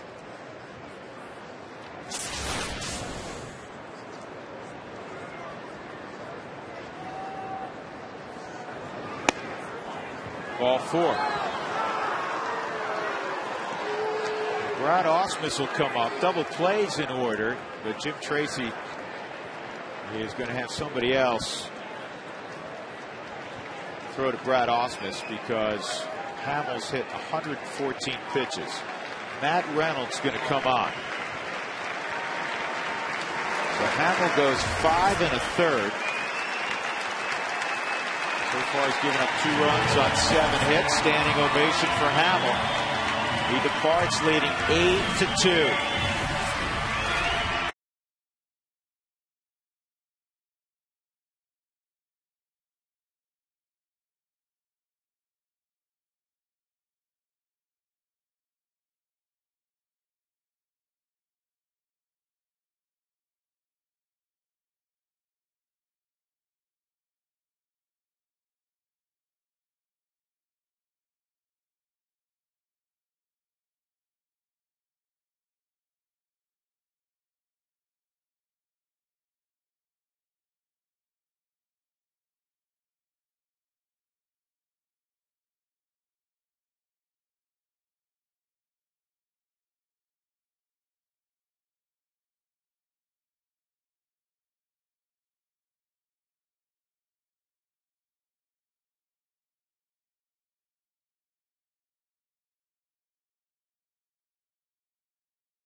James, because I'll tell you what, one of the smartest things I've ever done, my wife and I started a 529 plan with College Invest for our 3 boys, and I don't even think about it every month. I have an automatic deposit that leaves my checking account and goes right to the 529 plan. College costs continue to rise, but it is essential to get ahead in a very competitive environment.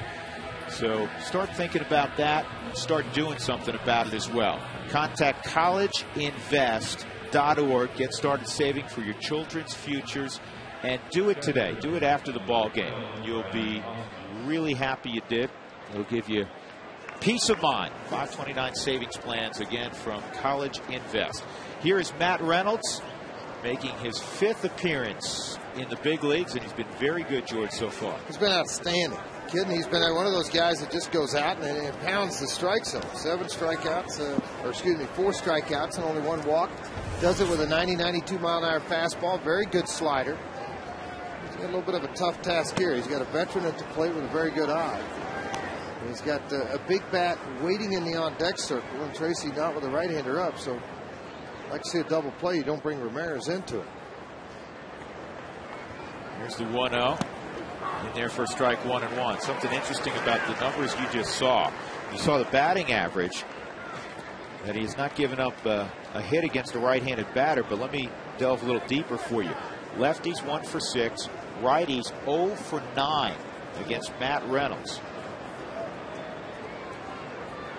20th round pick in 2007. He's ahead 1 and 2. Well, he's got all the weapons, and he commands them both very well. He's got a split finger. You just saw it there at 83 miles an hour to go along with a pretty good slider and fastball. Loney at third, Carroll at first. A run in here in the 6th inning for LA. And this is fouled off by Osmus.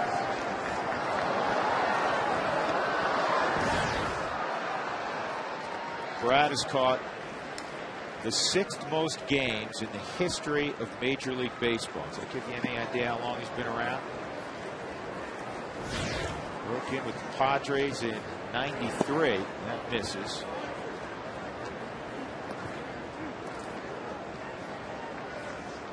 He's part of the expansion draft of the Colorado Rockies in '92. And then the Rockies sent him in July to San Diego. Just missed. 3-2.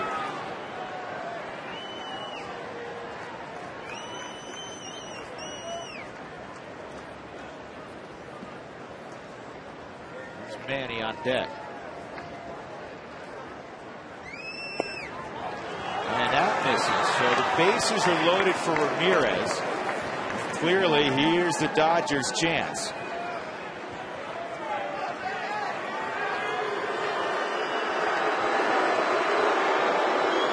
One out. Bases jammed with Ramirez coming up. 8-2 Colorado.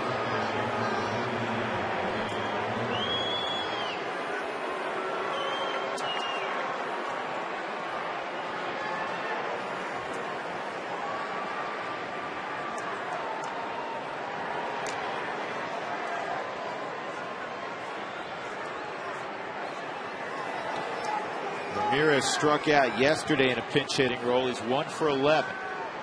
2 for 4 with the bases loaded this year for Ramirez.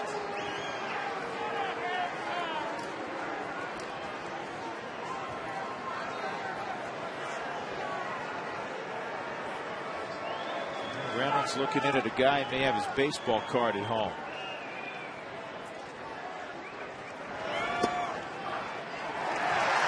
Delayed strike call, and Ramirez looks back and is saying something to Gary Cedarstrom. He just got tossed out. He just got tossed out on the first pitch of the at-bat with the bases loaded.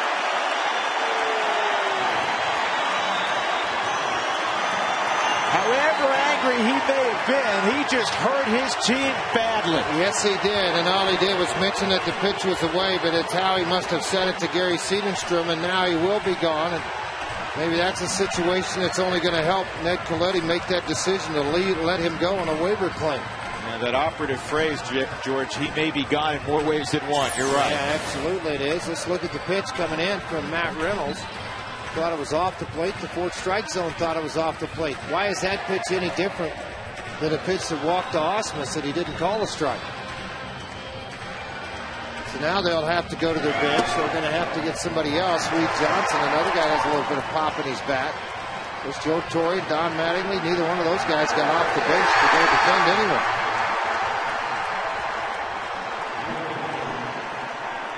It hurts his team an awful lot. Ramirez gets tossed.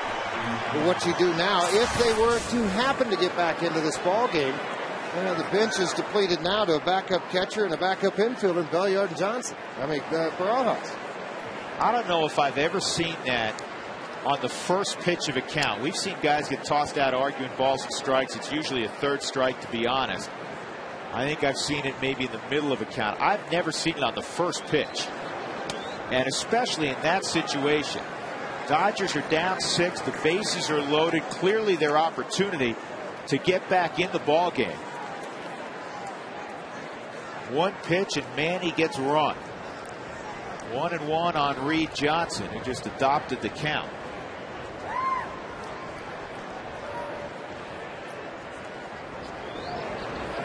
And a weak ground ball to second. EY has it, touches the bag on the first double play. Reynolds gets out of it. The inning will be remembered for Manny Ramirez's one-pitch ejection.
Time for the Coors Light freeze cam. Carlos Gonzalez. That ball squared up.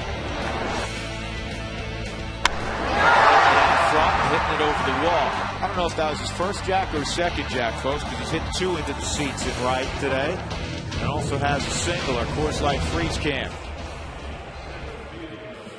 Well, Matt Reynolds, they're congratulating him on the nice inning, but you know the conversation's about Manny Ramirez getting run on the first pitch of the at-bat. Is that the final time Dodger fans see Manny in Dodger blue? Could be. Kenley Jansen will take over for LA. It'll be his 13th appearance for the converted catcher. And I mean, he was just converted last year, George. He could bring it. Yeah, he got a very nice delivery. Obviously, you can see that. Clean 17 punch outs. Again, the opponent's only hitting $1.75 against him. He'll walk a few people occasionally. An earned run average of 0.77. And it's just one of those guys, great arm. Really rush it. Had success, and they said, hey, bring it to the big league, see what he can do with it. Belisario works an inning. He gives up a run on 2 hits.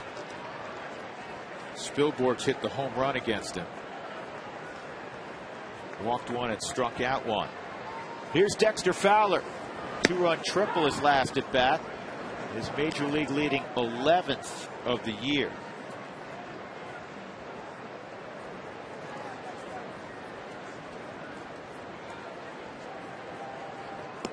That's outside. 1-1. So Dexter tied for the all-time franchise record for for triples in a season. Nafee twice, Juan Pierre once, Juan Uribe had 11 triples in 01. I wouldn't have guessed Uribe. Nafee, yes. Juan Pierre, naturally.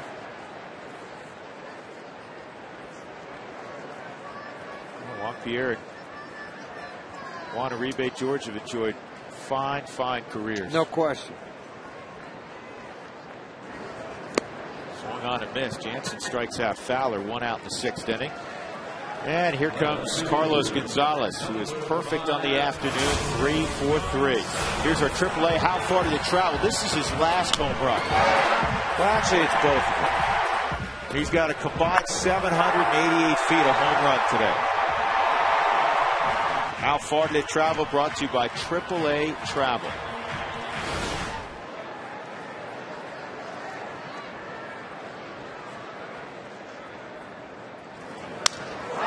This is a fly ball to the shallow left. Kosetnik's going to cut it off in the gap. Yeah, well, you're in a perfect day. What's wrong with him?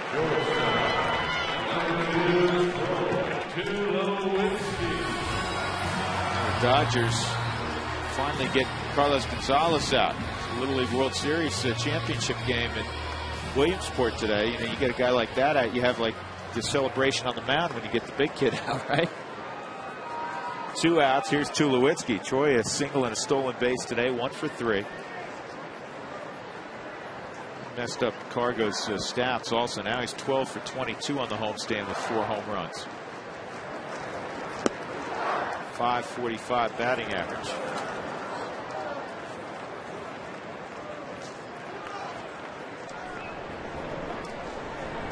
That would have been his 7th 4-hit ball game this year. It's the most in baseball, the 6 4-hit games. Pop up for Loney. 1-2-3 inning for Jansen. We move on to the 7th. The Rockies have 8 runs. The Dodgers have 2.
Is brought to you by King Soopers. Our people make the difference.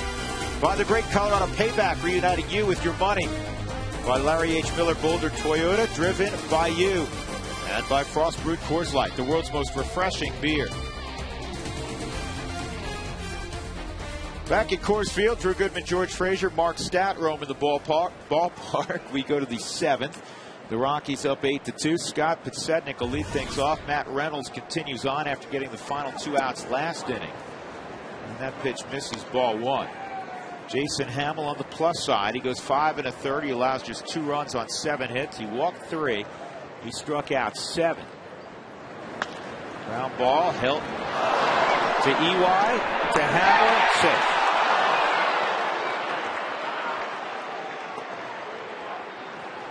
To Reynolds. I said Hammel. Got to get over cover because you got a lot of speed. Normally you don't see Todd Helton do this, so nice little bare hand by EY. Got in a position, and then Reynolds just couldn't find the bag with the speed coming. An error on Todd Helton. Not many times this year has Todd made an error. Just 4. This will be his 5th.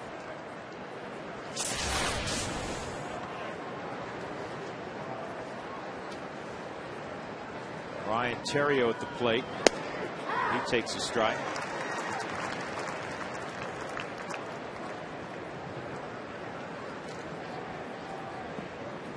Herrera's got 42 multi-hit games this season, which is tied for 6th most in the National League. Martin Prado has the most.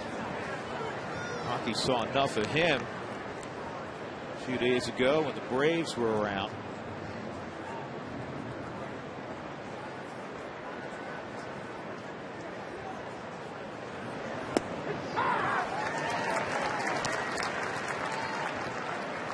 I think really helped Matt Reynolds with his hard slider is the fact he pitched all year long in altitude. I was talking about Colorado Springs and got the feel for where his arm angle had to be, the positioning of the hand on top of the baseball.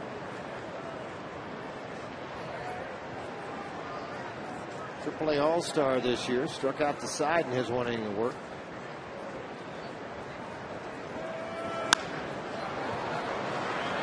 Billboard, solid catch, throw to first, not in time. Nice play by Spilborghs.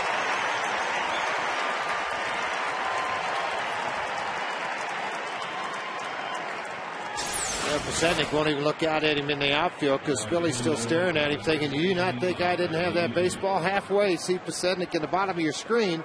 Pop-up slide after the catch and a strike to Helton, just not in time to be able to get Pasetnik, who hustled back. Nice catch. One out, that'll bring up Ethier. 1-0. Andre's 0 for 3. All those at-bats came against Hammel. Hammel struck him out twice.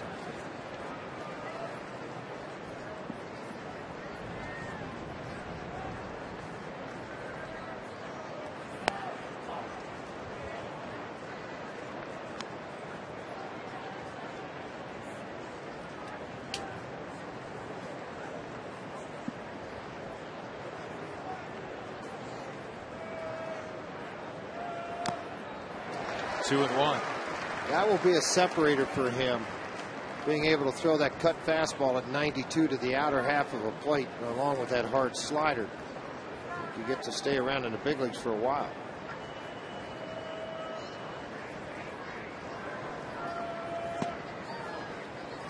Three and one.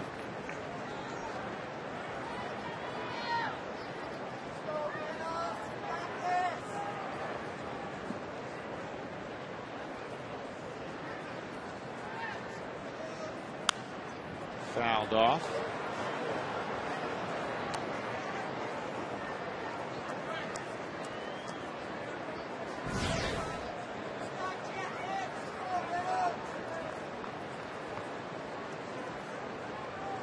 One out with Scott Pasetnik at first. Rocky's got a run in the second, the third, and then 5 in the fourth. Willie lasted just 4 innings. Swung on, foul tip. Keeps the at-bat alive for Andre Ethier.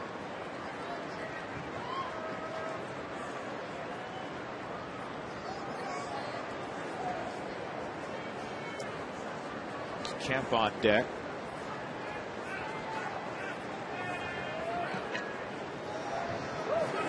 Strike 3 on the breaking ball. Ethier gone on strikes for the 3rd time this afternoon. 2 outs. That'll bring up Kemp. Let's send it down to Mark Staff for this afternoon's Great Colorado Payback sideline report. Hey, Mark. Hey, guys. I just want to give you a quick Where Are They Now update on Matt Herrera, the former Rocky. This week, a year ago, he got his last win in the big leagues. This year, at the age of 40, he has been pitching AAA baseball for the Royals, the Omaha Royals, and he has his final 2 starts. He volunteered to start when they went down with arms. He hadn't started in a decade since he was with the Dodgers. His final start in pro ball will be on Labor Day, and then he is retiring at the age of 40. And I got an interesting story from Jim Tracy. This year, Jim Tracy's son, Chad, who plays for Oklahoma City, had hit 3 home runs in a game. And then Matt Herrera came in, and Matt Herrera knew Chad Tracy because he was a bat boy when Jim Tracy was managing the Dodgers, and Herrera was on the team. They looked at each other, laughed, and Herrera threw a curveball and hit him. Yeah, he did. He drilled him, sort of. But Matt Herrera, I talked to him on Saturday, feels indebted to the Rockies for giving him a shot in 07 and then even last year. And he pitched on the final day of the year at Dodger Stadium, and he said he kind of welled up coming off the field then. But this is it at age 40. He's going to celebrate retirement. Classy guy. He handled everything in his career, even the the negativity of the performance-enhancing drug stuff with class. And we wish Matt well in all his future endeavors. I think he's a guy, George, we'll see somehow, some way involved in baseball down the road. Yeah, I think so. I mean, unless he's made enough money to raise these kids, he's got some young kids at home that he wants to spend some time with for 3 or 4 years and then get back into it. That'll be one thing, but have to wait and see how it all works out. James Loney at the plate, first and third. It's just the second hit Matt Reynolds has given up in his brief big league career.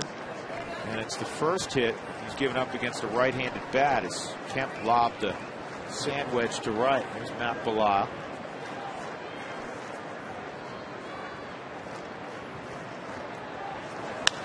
Loney to first. Todd Helton's there. And a scoreless inning for Matt Reynolds. One reached on a hit, one reached on an error. That's all. Middle of 7, 8-2 Colorado.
Look back.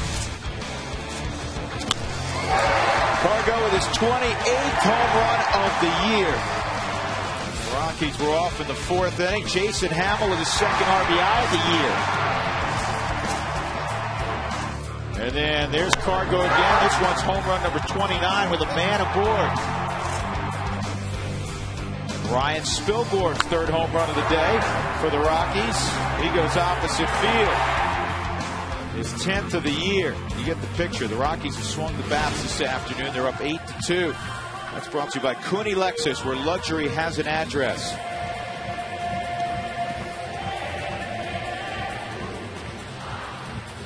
Rockies have out-hit the Dodgers 11-8. Helton will lead it off in the bottom of the 7th inning.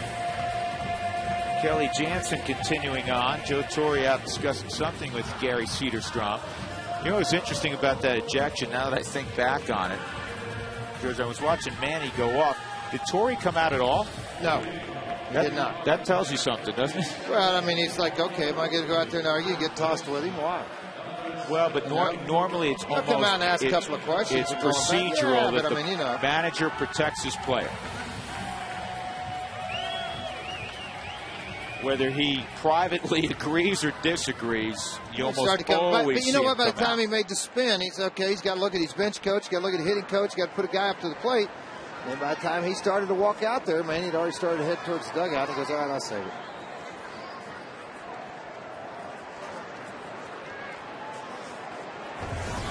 Tell you what, Jansen's got a pretty good arm. Throws ball 94, showed a good breaking ball in the punch out. The guy that hadn't pitched much, and it's pretty calm delivery. Repeats it pretty well. See why he got rushed up here in a hurry. Helton a double and a run scored in the second inning. Came around on an Ionetta double. 1 for 3 this afternoon for Todd. 2-0.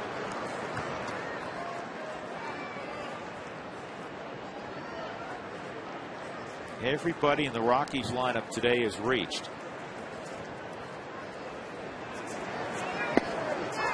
That's a strike, and everybody has a hit in the Rockies lineup other than Eric Young, and Young reached on a walk and scored a run in the fourth.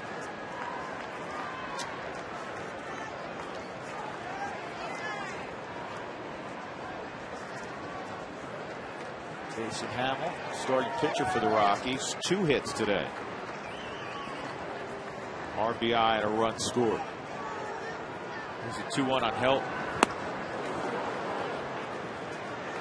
2-2. Take a look at the in-game box score. It's a busy box score. A lot of good things happening on offense for the Rockies. Hopefully they'll take that out on the road to San Francisco. And this ball is hit to center field very well. But Kemp thinks he has it, and he does. Just shy of the trap. 1 out. Hey, we've got tacos tomorrow. Forgot to mention that, fans. Make your way to participate in Colorado Taco Bell locations between 4 and 6 for your Rockies Tacos Special.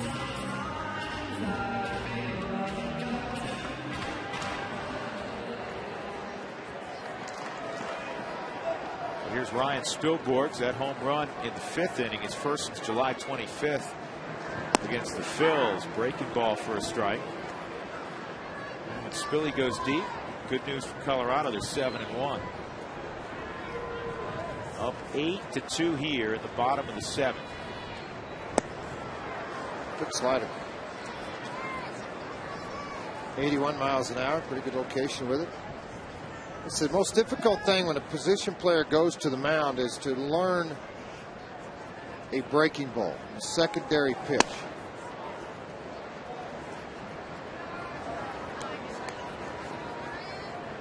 Jansen is out of Curacao. Good friends with a very good right-hander by the name of Jair Jurgens, who the Rockies saw a few days ago.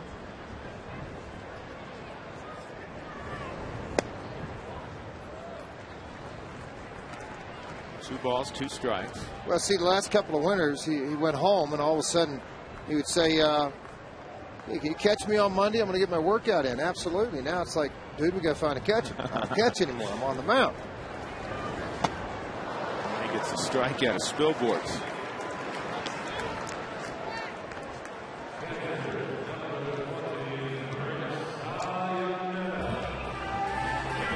Bring up Chris Ionetta. Chris is 1 for 3. RBI double in the 2nd inning. Our Breaks Plus poll. Who will win the Little League World Series? Will it be Hawaii or a team from Tokyo, Japan? Well, I hate to tell you all. Should I tell you? Because I think they already know Japan won.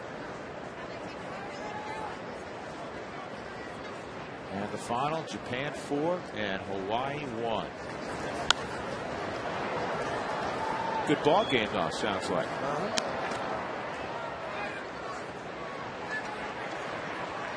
My favorite image of this year's Little League World Series, and it's all good, it's just wonderful, but my favorite image was, do you remember that, I forget which team it was, George, a U.S. team, the kids were all, there were the right fielder, center fielder, and left fielder were getting together. The coach is out at the mound. He's going to make a pitching change. And the kids behind the center fielder are pointing to the center fielder, whatever that kid's name is, let Johnny pitch.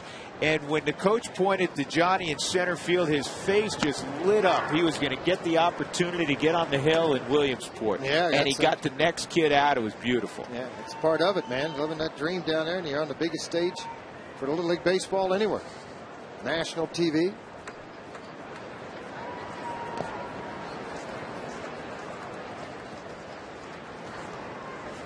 Three and two on Iannetta.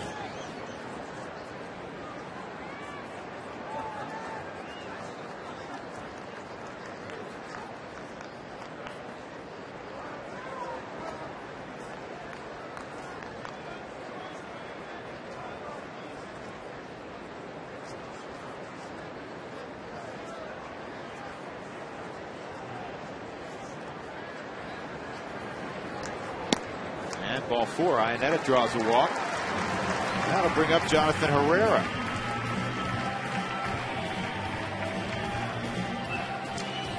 Herrera a triple in the fourth and a run scored. He walked in the fifth inning, so he's 1 for 2. Starting at third base today. Fourth ball game at third base for Jonathan this season. In his minor league career, he's been at third base only 5 times, but you know what? He takes ground balls there every day, and he's just a slick fielder. So wherever you put him, he's going to defend that spot well.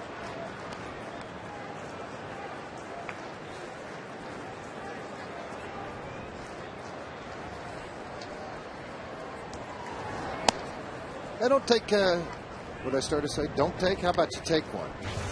You want to take one? A tour of the ballpark? Because I always like to go by your dressing room where they fix your hair and everything, put your makeup on every day. It takes a long time to do my hair. And I get to sit there and I get to watch him do all this. You get to see Drew's dressing room here at the ballpark. Then you get all the behind the scenes stuff.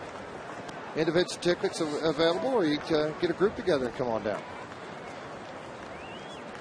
Yeah. Doug, does he share the dressing room thing with you? No? Didn't think so. Yeah, it takes a long time to get the tour of that dressing room, huh? Close to about 3 seconds. Yeah. There it is. Moving on. 2 and 2.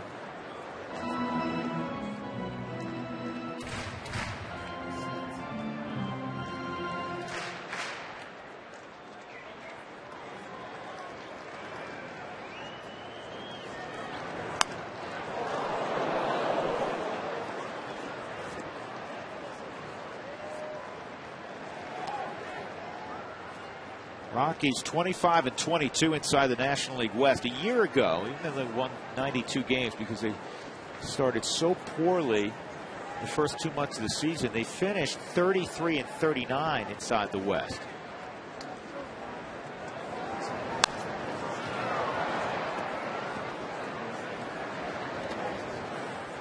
Giants leading 5-2 over Arizona. Speaking of the West, they're in the 6th inning. Matt Cain on the hill for San Francisco. Cincinnati picked up a game on St. Louis. St. Louis lost 4-2. Cincinnati won 7-5. Reds now up 5 games, George, in the Central. Now, they were kind of like San Diego in April, May. They got some talent. You got a little bit of pitching, things going on. 2 of their big pitchers, though, have gone down. Leak has not pitched well. He's on the DL right now. And then, of course, Volquez went off yesterday and put him out of the rotation. But a 5-game lead now. Here's a walk to Johnny Herrera. And the Rockies will go to their bench. Smith will pinch hit for Reynolds. So Seth Smith with 2 on and 2 outs against Jansen, who all of a sudden, after getting 2 outs, has walked 2 in a row. Another great job by Reynolds, an inning and 2/3 of scoreless relief.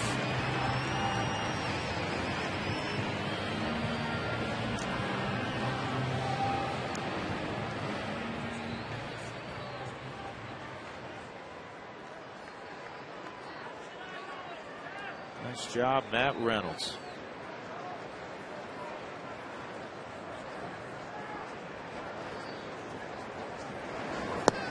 Ball 1 on Smith.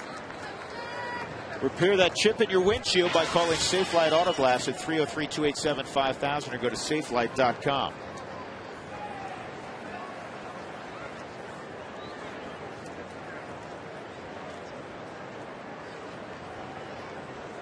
Matt Reynolds has gone, George, over the last couple of outings from a situational lefty to a guy who's He'll get multiple outs.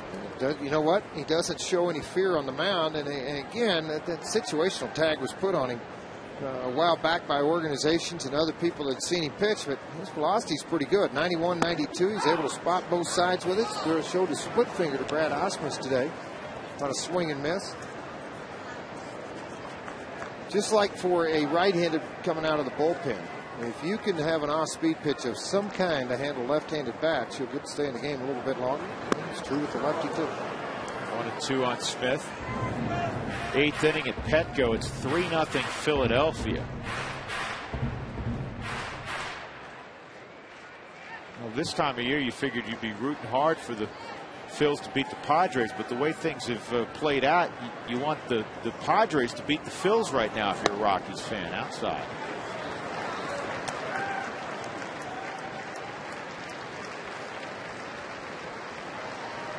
Eric Young. And Smith can keep the inning alive. 2 on, 2 outs.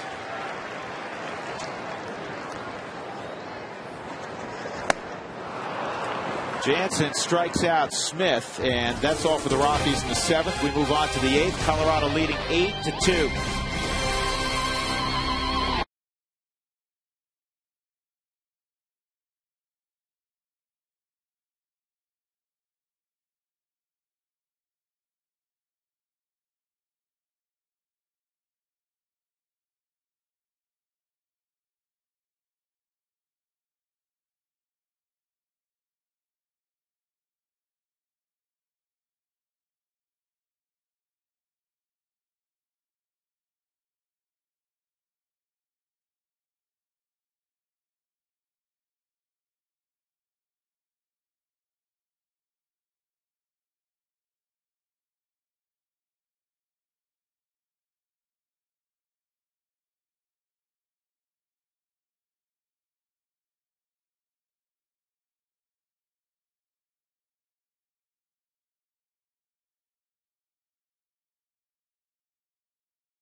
By EcoTech Institute in Denver, where you can make the world your workplace. It's all good for the Rockies through 7 innings. They jumped on Ted Lilly finally, though he did strike out 8. They touched him for 7 runs in 4 innings. Carlos Gonzalez, the main culprit, 2 home runs against Ted Lilly, and the Rockies got a very fine performance from their starter Jason Hammel. 8-2 they lead. Got 5 runs in the 4th inning with 2 outs, by the way. That's our EcoTech game summary. Matt Belisle, third pitcher, utilized this afternoon by Jim Tracy. Matt Reynolds got 5 outs in relief of Hammel. Belisle here in the 8th inning. We'll see Casey Blake, Jamie Carroll, and Brad Osmus. Well, the one guy I'd really like to have a little bit of revenge against Blake that hit the grand slam. I mean, that's obviously part of working out of the bullpen. A hero one day, the GOAT the next, but still a great, great year for Matt Belisle. First pitch swung on and missed. Crowd of 38,343 at Coors Field. This has been a well-attended 3-game set. More than 41,000 Friday, more than 45 last night. You always kind of tell. I'm staying in a hotel downtown when I'm here in Denver, and you can always kind of tell when you get there that the hotel fills up really fast, and all of a sudden you start seeing a lot of different people. A lot of Dodger fans on the 16th Street Mall the last couple of days, and a lot of Rockies fans coming in for the weekend. 0-2 on Blake.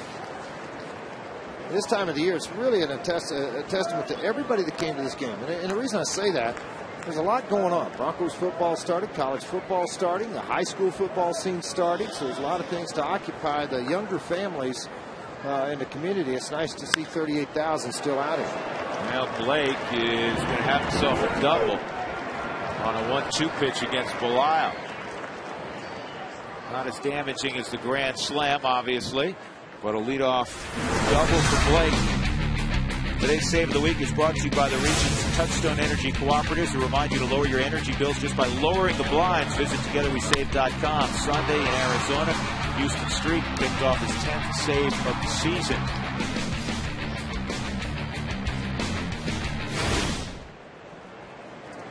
Carroll at the plate. 1 for 2 and a walk. Take strike 1.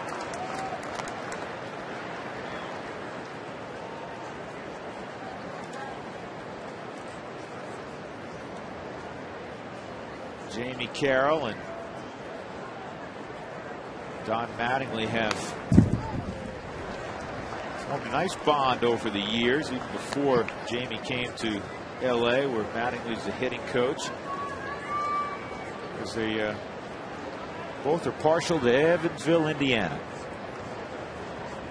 And Don puts on a big charity to do back there every year, and he's had Carroll there on many occasions.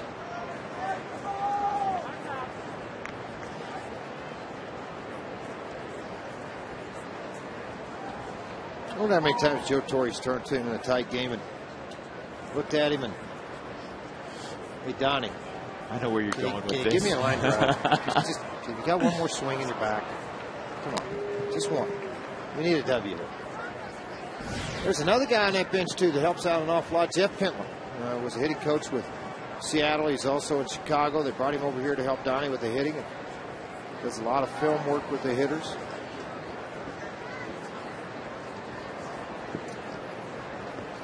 Travels with the team everywhere. Ground ball, left on Belial, and Blake got hung up.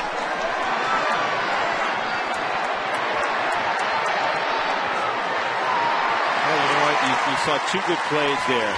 One defensive, and then Belial ran George at the outside shoulder to get the runner moving back to second, and Blake stayed in it long enough that Carroll replaced him at second. Sure did.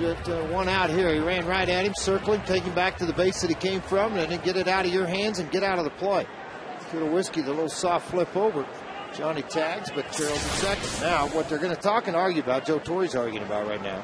Interference. Yeah, was there any interference at all at second base with the runner, Blake, and Belial after the exchange?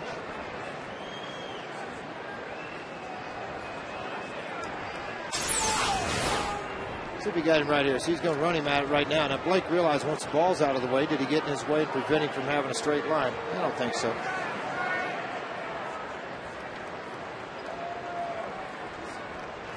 One out. Carroll at second. Brad Ausmus at the plate.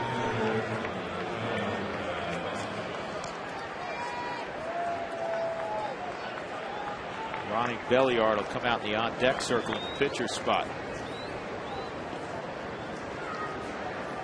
Ausmus 0 for 2 and a walk.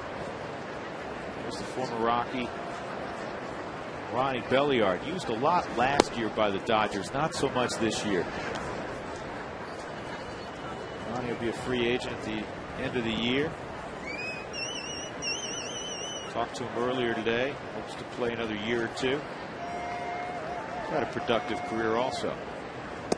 12 years he's gotten in.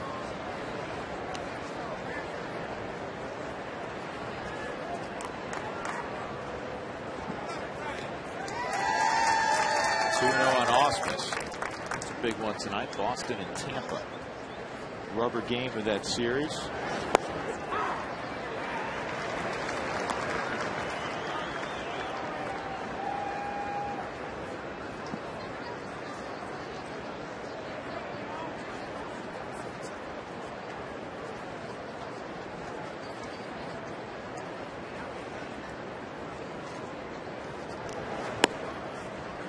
Three and 1. Move to the 7th inning now in San Francisco. And the Phillies extending their lead at Petco.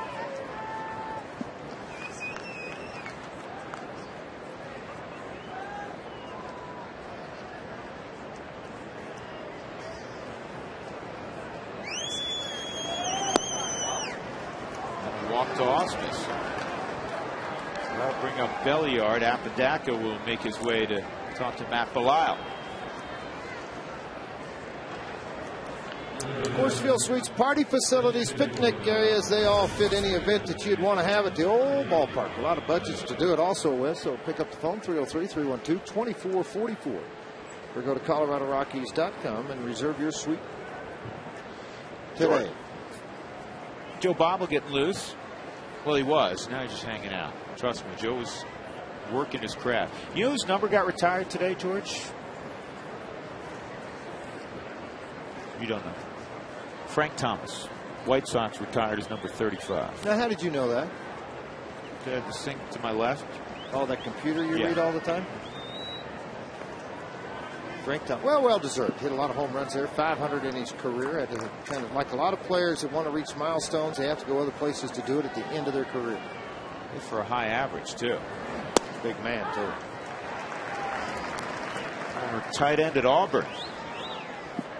0-1 the count on Ronnie Belliard.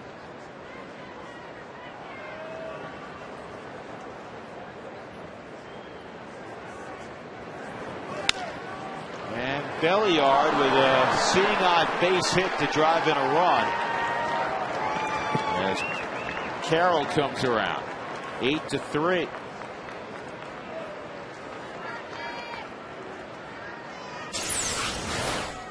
One more. Just kind of one of those C&I singles when you have to pull everything kind of pulled up the middle, shortened up so you could get the double play ball. Matt Belisle's not going to be able to get out of the inning, so they'll go grab Joe Beimel and bring him in. Trying to shut this thing down. This little base running deal that Jamie Carroll did, it resulted in a run. Yeah, it did. 19th RBI for Belliard, 8-3. Beimel for Belisle when we come back.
Right player of the series. Guess who? Yeah, that guy again. Carlos Gonzalez. What's he done in the series? 6 for 10, 3 homers, a triple-double, and 5 RBIs. A couple of walks. I want to recount. Did you vote for him, George? Yep, I did. Have to admit it. Well, all right. I suppose it's a good selection. Cargo, job done right player of the series, again, presented by the Colorado Association of Mechanical and Plumbing Contractors. To have your next building or service project done right the first time, visit jobdoneright.org. Joe Beimel aboard, Scott Podsednik at the plate. 2 on, 8-3 Colorado, 1 out in the 8th. And you'd like to have had Belisle finish things up cleanly. Unfortunately, it didn't go that way. So now the other side of that, left side of that combination in the 7th, 8th inning, Joe Beimel will come in and try to clean it up with Scott Podsednik.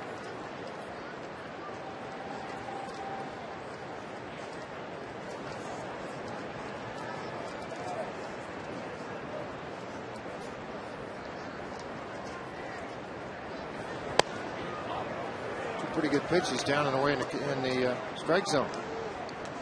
Ball and a strike on Podsednik. 2 for 4. Reached on an error by Todd Helton in the 7th inning.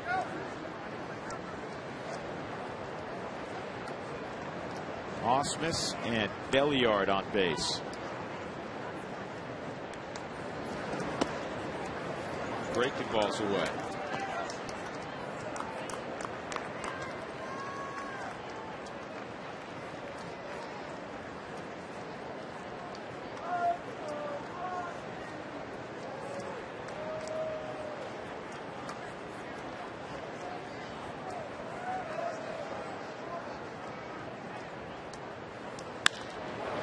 This is a bullet to center field for a base hit. Ausmus is going to stop at third.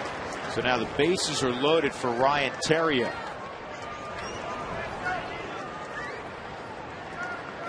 Right now, the way things are going, getting in a situation where now you got to get Betancourt up, and you're looking at the top end of the bullpen on a day that you'd hope maybe to stay away from them, get them some rest for that Giants series. Well, you'd like to.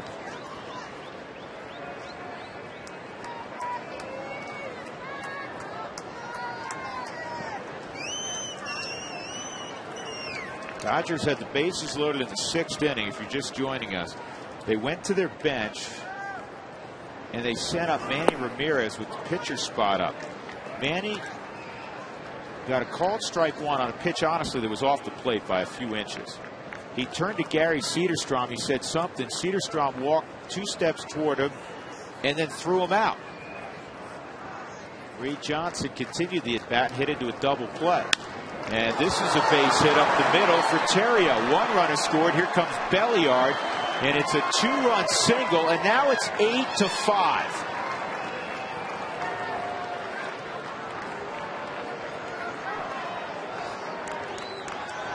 Yeah, 2 more RBIs now for Theriot. Nice job against Beimel. I mean, a hard sinker down and away from him. Gets by Joe on the mound, dead center field. All 3 of these runs going to be charged against Matt Belliard. See this Belliard come around to score the 5th run of the ball game. The one thing is, and they're playing to the advantage, and Drew just mentioned this, Barras, the only guy left on their bench that they can swing the bat with. Everybody else gone now. You know, they don't need a pinch hitter for a while. Right now, they're in the middle of their lineup. Andre Ethier represents the tying run for LA.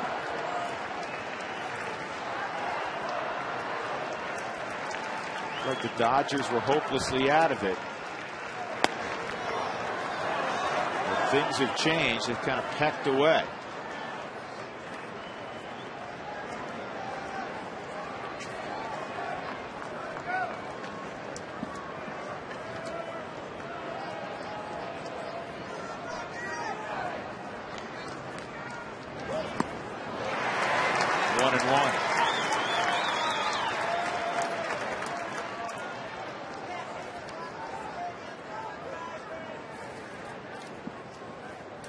Ethier against lefties hitting .234 versus .325 against righties. Kemp on deck. It's the other way around. .300 against lefties, .235 against righties. Well, obviously, the first couple of swings, he's not seen the ball well at all from Joe Beimel. He's almost in a shadow now, George, isn't he? Yeah, a little bit of a shadow, but I mean, that's a pretty horrible swing from a really good hitter. Good job, both Joe Beimel.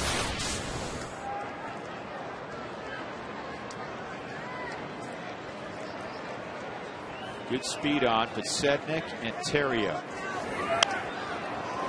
That slider a little bit, really backed off of the velocity, 72 miles an hour.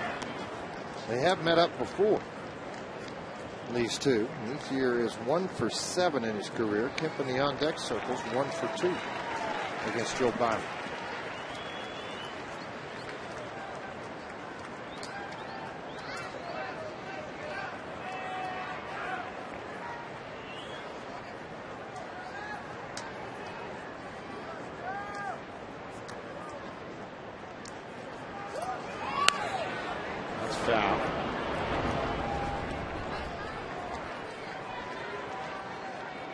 Ethier's 0 for 4, 3 strikeouts today.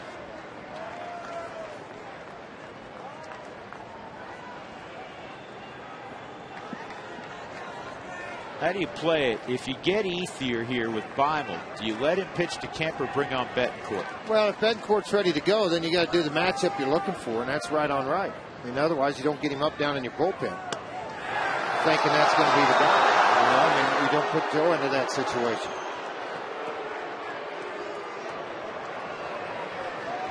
Get a guy up down in my opinion, if you get the right-handed matchup you want coming out of your bullpen, and he's your 8th inning right-handed guy, then he comes in the game.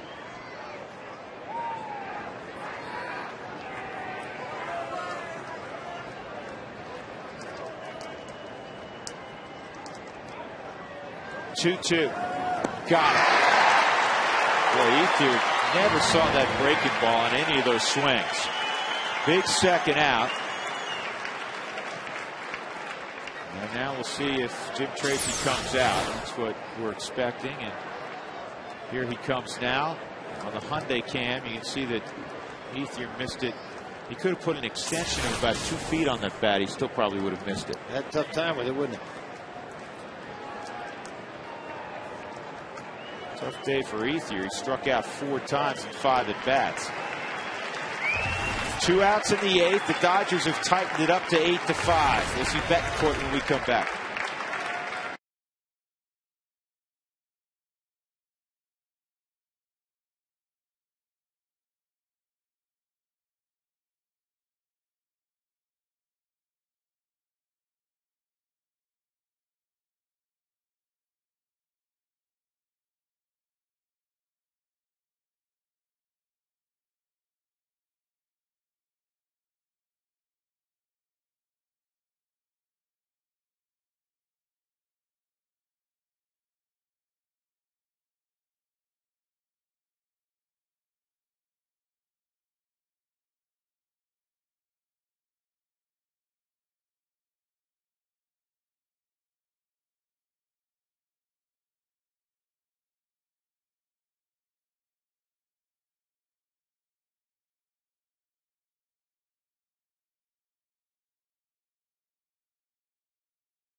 Weekly with Jim Tracy. We come to you from Security Service Field, Colorado Springs, where the Sky Sox are wrapping up the 0-10 season. We'll talk to some of the players who could be getting a September call-up. We'll also take a look back at the best in the month of August. That's Rockies Weekly right after the ball game on FSN. Also a nice conversation with Jim Tracy as always. 57th appearance for Mr. Betancourt. Like to clean this inning up and get out of this thing. As with 2 outs and runners on first and second, he and Mr. Kemp will match it up. Betancourt has faced Kemp in his career, 0 for 3.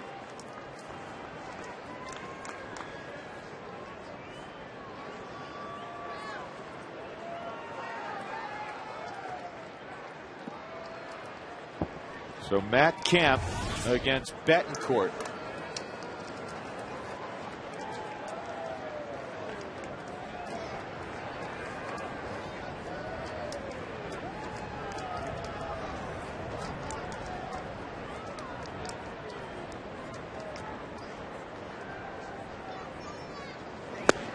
Big fastball, big swing, 0-1.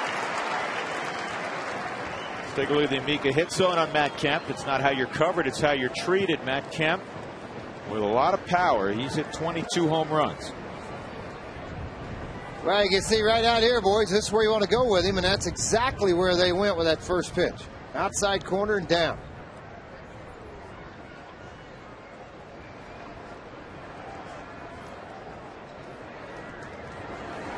Oh, 1 on the ground, deep short, diving stop. Tulowitzki's got no play. And the Dodgers have the bases loaded again. And this time it'll be Loney coming up, as they've hit around here in the 8th inning. But obviously, this is not what you expected to happen in this ball game. Nice play by Tulowitzki. Two-step dive, knocks it down, and it pops out of the glove. You got speed everywhere on the base pass, so you're not going to have a play anywhere. Just a nice job of shutting that ball down from getting into left field. You talk about consistency of a player. And James Loney with the bases loaded. 3 for 6 this year.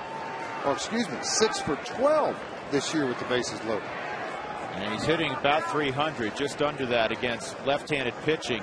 And lefties against Betancourt hitting 323, just 207 for righties against Raphael. Bases loaded, 2 outs. Loney takes ball 1. And they've only seen each other one time, and Betancourt won that battle. Rockies have seen themselves pull a number of great comebacks at Coors Field through the years and of late this summer. They don't want to see the Dodgers pull one off. Rockies were up 8-1. It's 8-5. Bases loaded, 2 outs. Here's the 1-0. 2-0.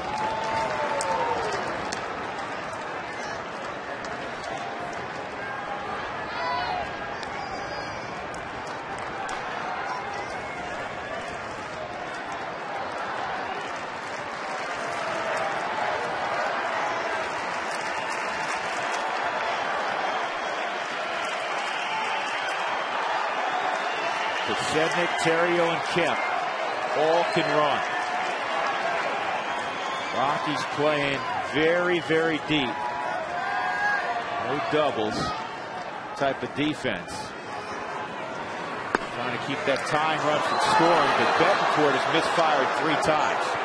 Trying to make sure he's making the perfect pitch on James Loney. The reputation's out there, 6 for 12, but getting ahead with strike 1 will help set everything else up for you. That's something Betancourt has done very well all year.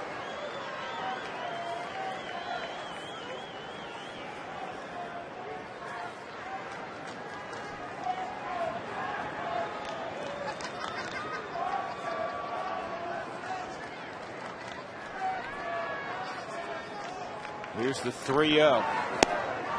At the knees for a strike. Man, for a second, I didn't think Gary Cedarstrom was going to give him that. Yeah, I didn't either. I thought it was going to be a little low and slow there, but you can see the other 3 pitches prior to that out of the strike zone, the 4th on the corner.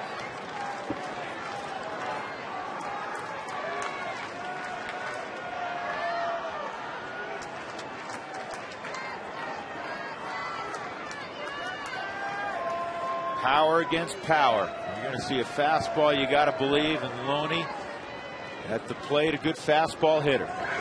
On the ground is short.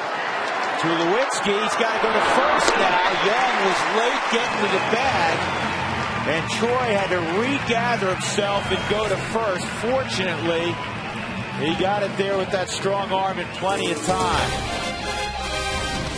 Betancourt gets Loney. The Rockies still up 3.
interesting with a 3 spot in the 8th. Fortunately, the Rockies and Betancourt got the big out. Loney with the bases loaded. Lilly goes just 4 innings. He gives up 7 runs, his first hiccup in a Dodger uniform. So the Rockies, after getting shut out by Lilly on 2 hits in L.A., got back after him.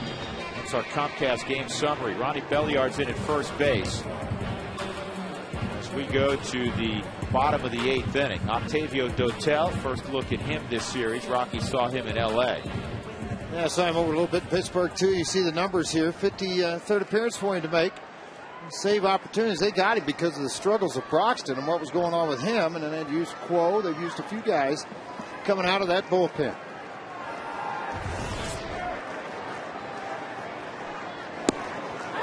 Eric Young Jr. takes a strike.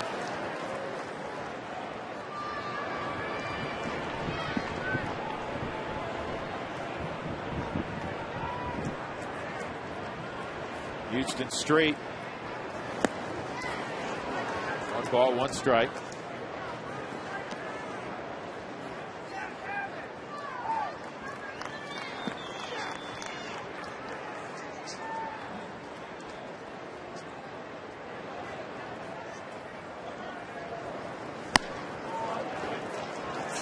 Two and 1.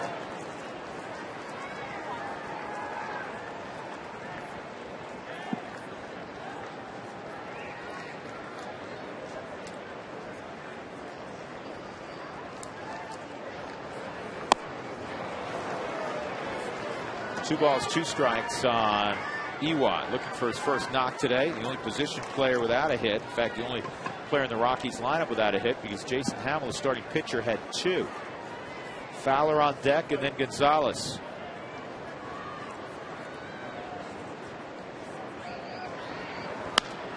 Ground ball cut off by Belliard, and a bad flip. A bad flip. Austin's backed up the play, and Young reaches. I thought Belliard was going to take that himself. Even though Young flies, I thought he still may be able to beat him to the bag. Should have taken himself then. I mean, it wasn't that far off the bag. 5th error for Belliard on the season. This ball's hit only about 4 or 5 feet off the bag. Go catch the baseball now, make the sprint to the bag and try to outrun him. And bad combination. You got a guy playing there that's a middle infielder over at first base, kind of turned into a utility guy late in his career, but not used to making plays like this. Take advantage of their miscue.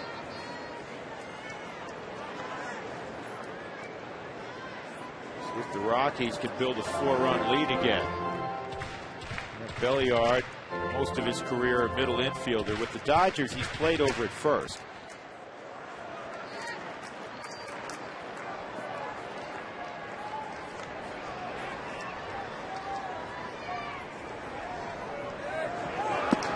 Runner going, and Austin's got no chance. Young swipes second. 12 stolen base for Ewott.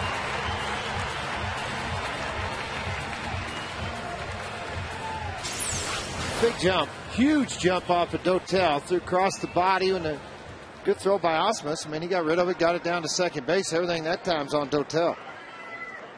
Like a lot of closers, they'll be slower and deliberate to the plate because obviously they're coming in situations of starting the 9th inning with nobody on base. Not so much concerned. They have the ability to strike somebody out. Got to figure Dexter may try to bunt here toward first again. Yeah. Not on that pitch. 1-1. And it's not going to be an error on Belliard, by the way. They've given him a hit for Ewott. And that ground ball to first base. Speed will get you rewarded at times.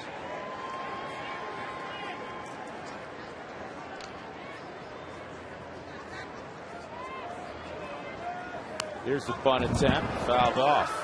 Dexter, better punter when he's trying to bunt for a base hit than just square around and catch the baseball. Who was that was pretty good like that, too? Willie Tavares, same thing. Yeah, if Willie couldn't sack bunt, but if he's bunting for a hit, he'd get it down every time. Yeah. Piece cake.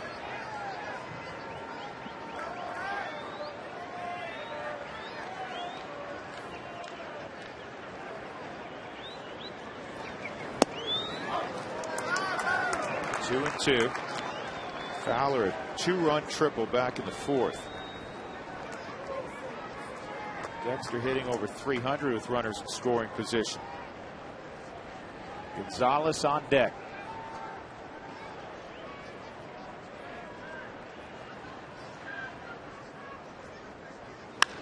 This ball's driven to center field and deep, and Kemp can't get it. This may be triple territory.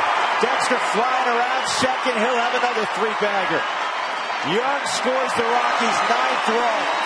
Second triple of the ball game for the major league leader in that department. I tell you what, you like what you see. You give up 3, you come back, put another one on the board. The Rockies did the same thing in the 5th inning. They gave up a run in the top of the 5th. They added one in the bottom of the 5th. Well, they had one here. Nobody's out. And the runner at third base now in the heart of this order coming up. Smoked by Dexter Fowler in right center field. Kemp gives chase, not going to get to it. Out of his reach in center. And, of course, here it is. You're off to the races, and the Rabbits are winning it. Hey, that Dexter didn't even kick it in until he got about a step away from first.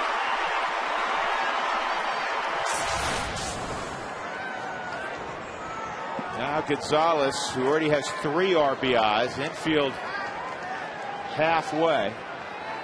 Chance for a 4 RBI ball game. Inside ball 1. Gonzalez 3 for 4. The lone out he made was on a line drive to left center field. Running catch by Scott Besednik.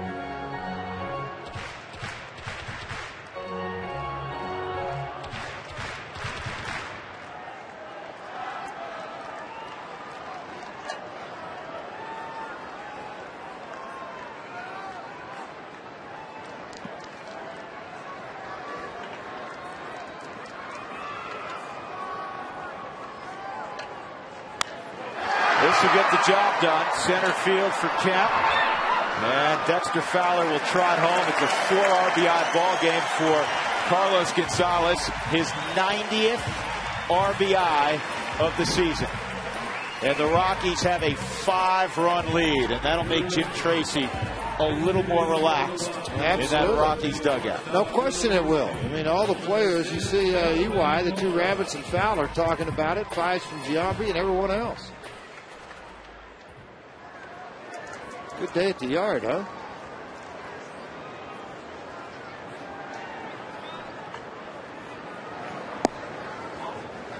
Melvin Mora pinch hitting here for Troy Tulowitzki. Don't like to see that. Yeah, that's a little curious for me. Wouldn't think much of it if it was 15 to 5. 15 to 5, right? 10 to 5. Wonder if he tweaked something. 1-1 on Mora.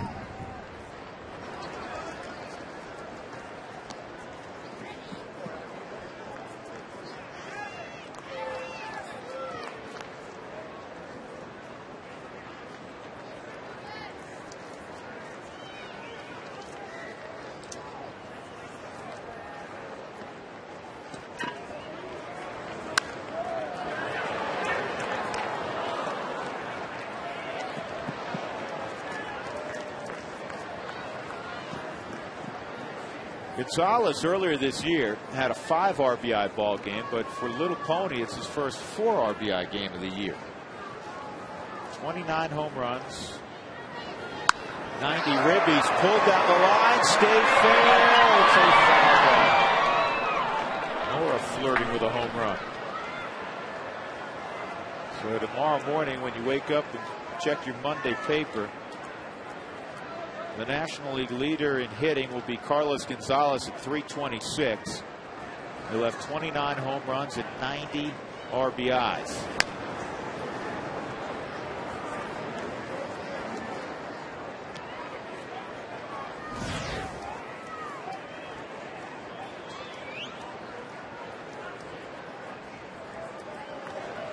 Troy Tulowitzki not in the dugout right now. Our cameras between innings did catch him speaking with Keith Duggar, the Rockies head trainer. Hopefully it's just some minor precautionary thing.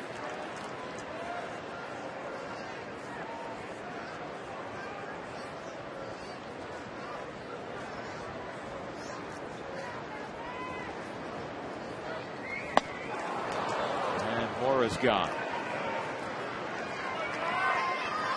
Second out in the 8th inning.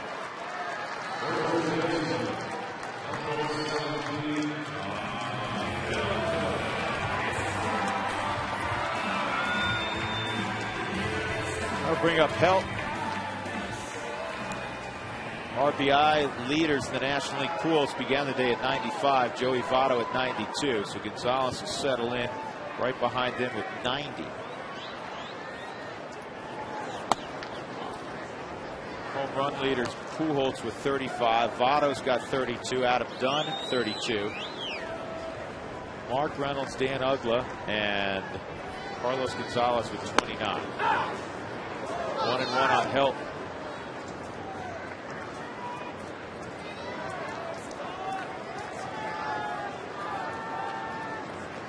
Yoli Chassin, Cargo visiting. Jorge De La Rosa in the foreground, 1-2.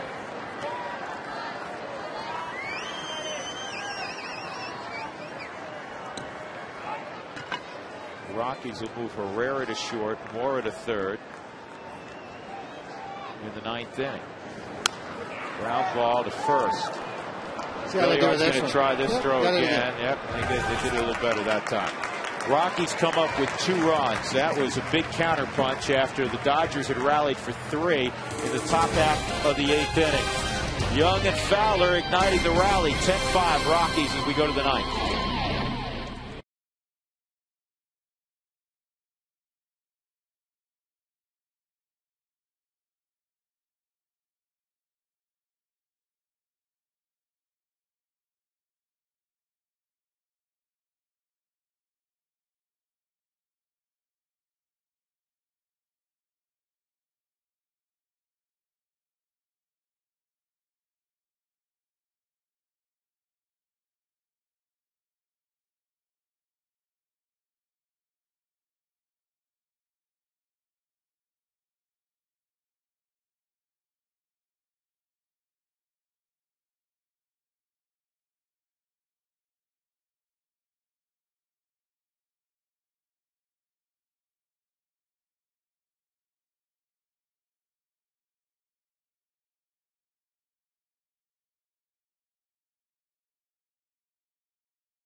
.5 Colorado trying to take 2 of 3 from the Dodgers for the first time in a couple of summers. Tom Helmer has the details on the postgame report, which will immediately follow. Hey, Tom. Yeah, how about a Hollywood ending, a different Hollywood ending, one that has the Rockies coming out on top. They're just 3 outs away from that. We'll talk about that. Also, triple Dex. Fowler. 2 triples, sets a franchise record. We'll have more on him. And Mark Stout will be visiting with Carlos Gonzalez. It's all coming up right after the ball game. Drew? All right, man, that sounds like a good idea. Melvin Moore is in the ball game at third base. With Tulowitzki's removal, Herrera goes to shortstop. So the left side of the infield is Mora and Herrera. Young and Helt remain on the right side. And Houston Street, non-save situation, but he was up because until the Rockies scored 2, it was going to be a save situation. And when the closer's up, the closer comes in, generally speaking. Casey Blake, a double in 4 trips. He had a double last inning against Matt Belisle. And the first pitch is popped up in center field. Yeah, you like to see this. Have a quick inning if you're Houston Street. Do an inning in last night's ball game and was able to have a 1-2-3 inning there. Try to have one here. Excuse me. Last night did not have a 1-2-3 inning. Gave up a 2-run home run. That'll bring up Jamie Carroll. A reminder, if you want tacos, you'd probably like to receive text message alerts when the Rockies score 7 or more, as they've done today, for the Rockies taco special from Taco Bell. So text the keyword taco to 95323 for those updates. Carroll's 1 for 3 and a walk. Fastball's beneath the knees. You know who's now in the mix down in that bullpen, George, beginning tomorrow with Aaron Cook back in the rotation beginning Thursday at home for that one-game deal, the makeup with the Phillies, is Esmil Rogers.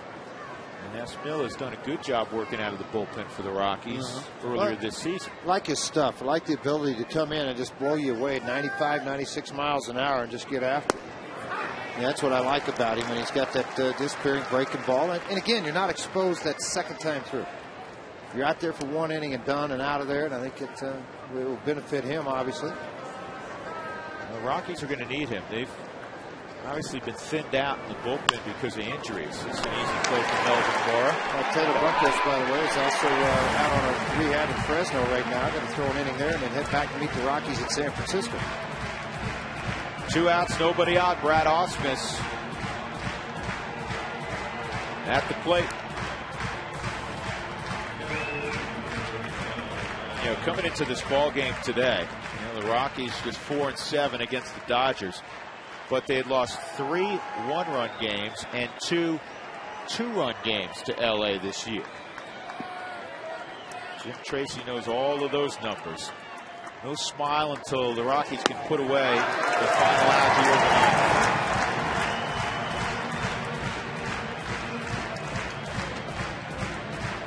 night.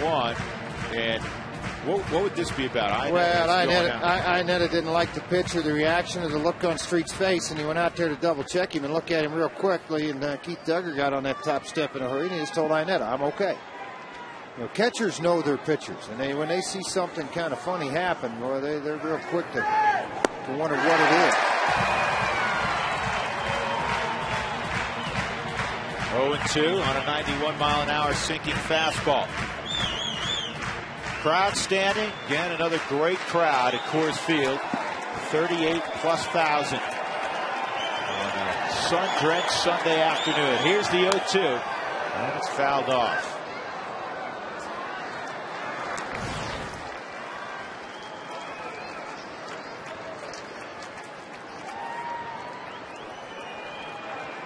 Crazy week awaits the Rockies. 3 in San Francisco, home to play the Phils, and then 3 at San Diego. And Eric Young has it, and the Rockies have defeated the Dodgers 10-5.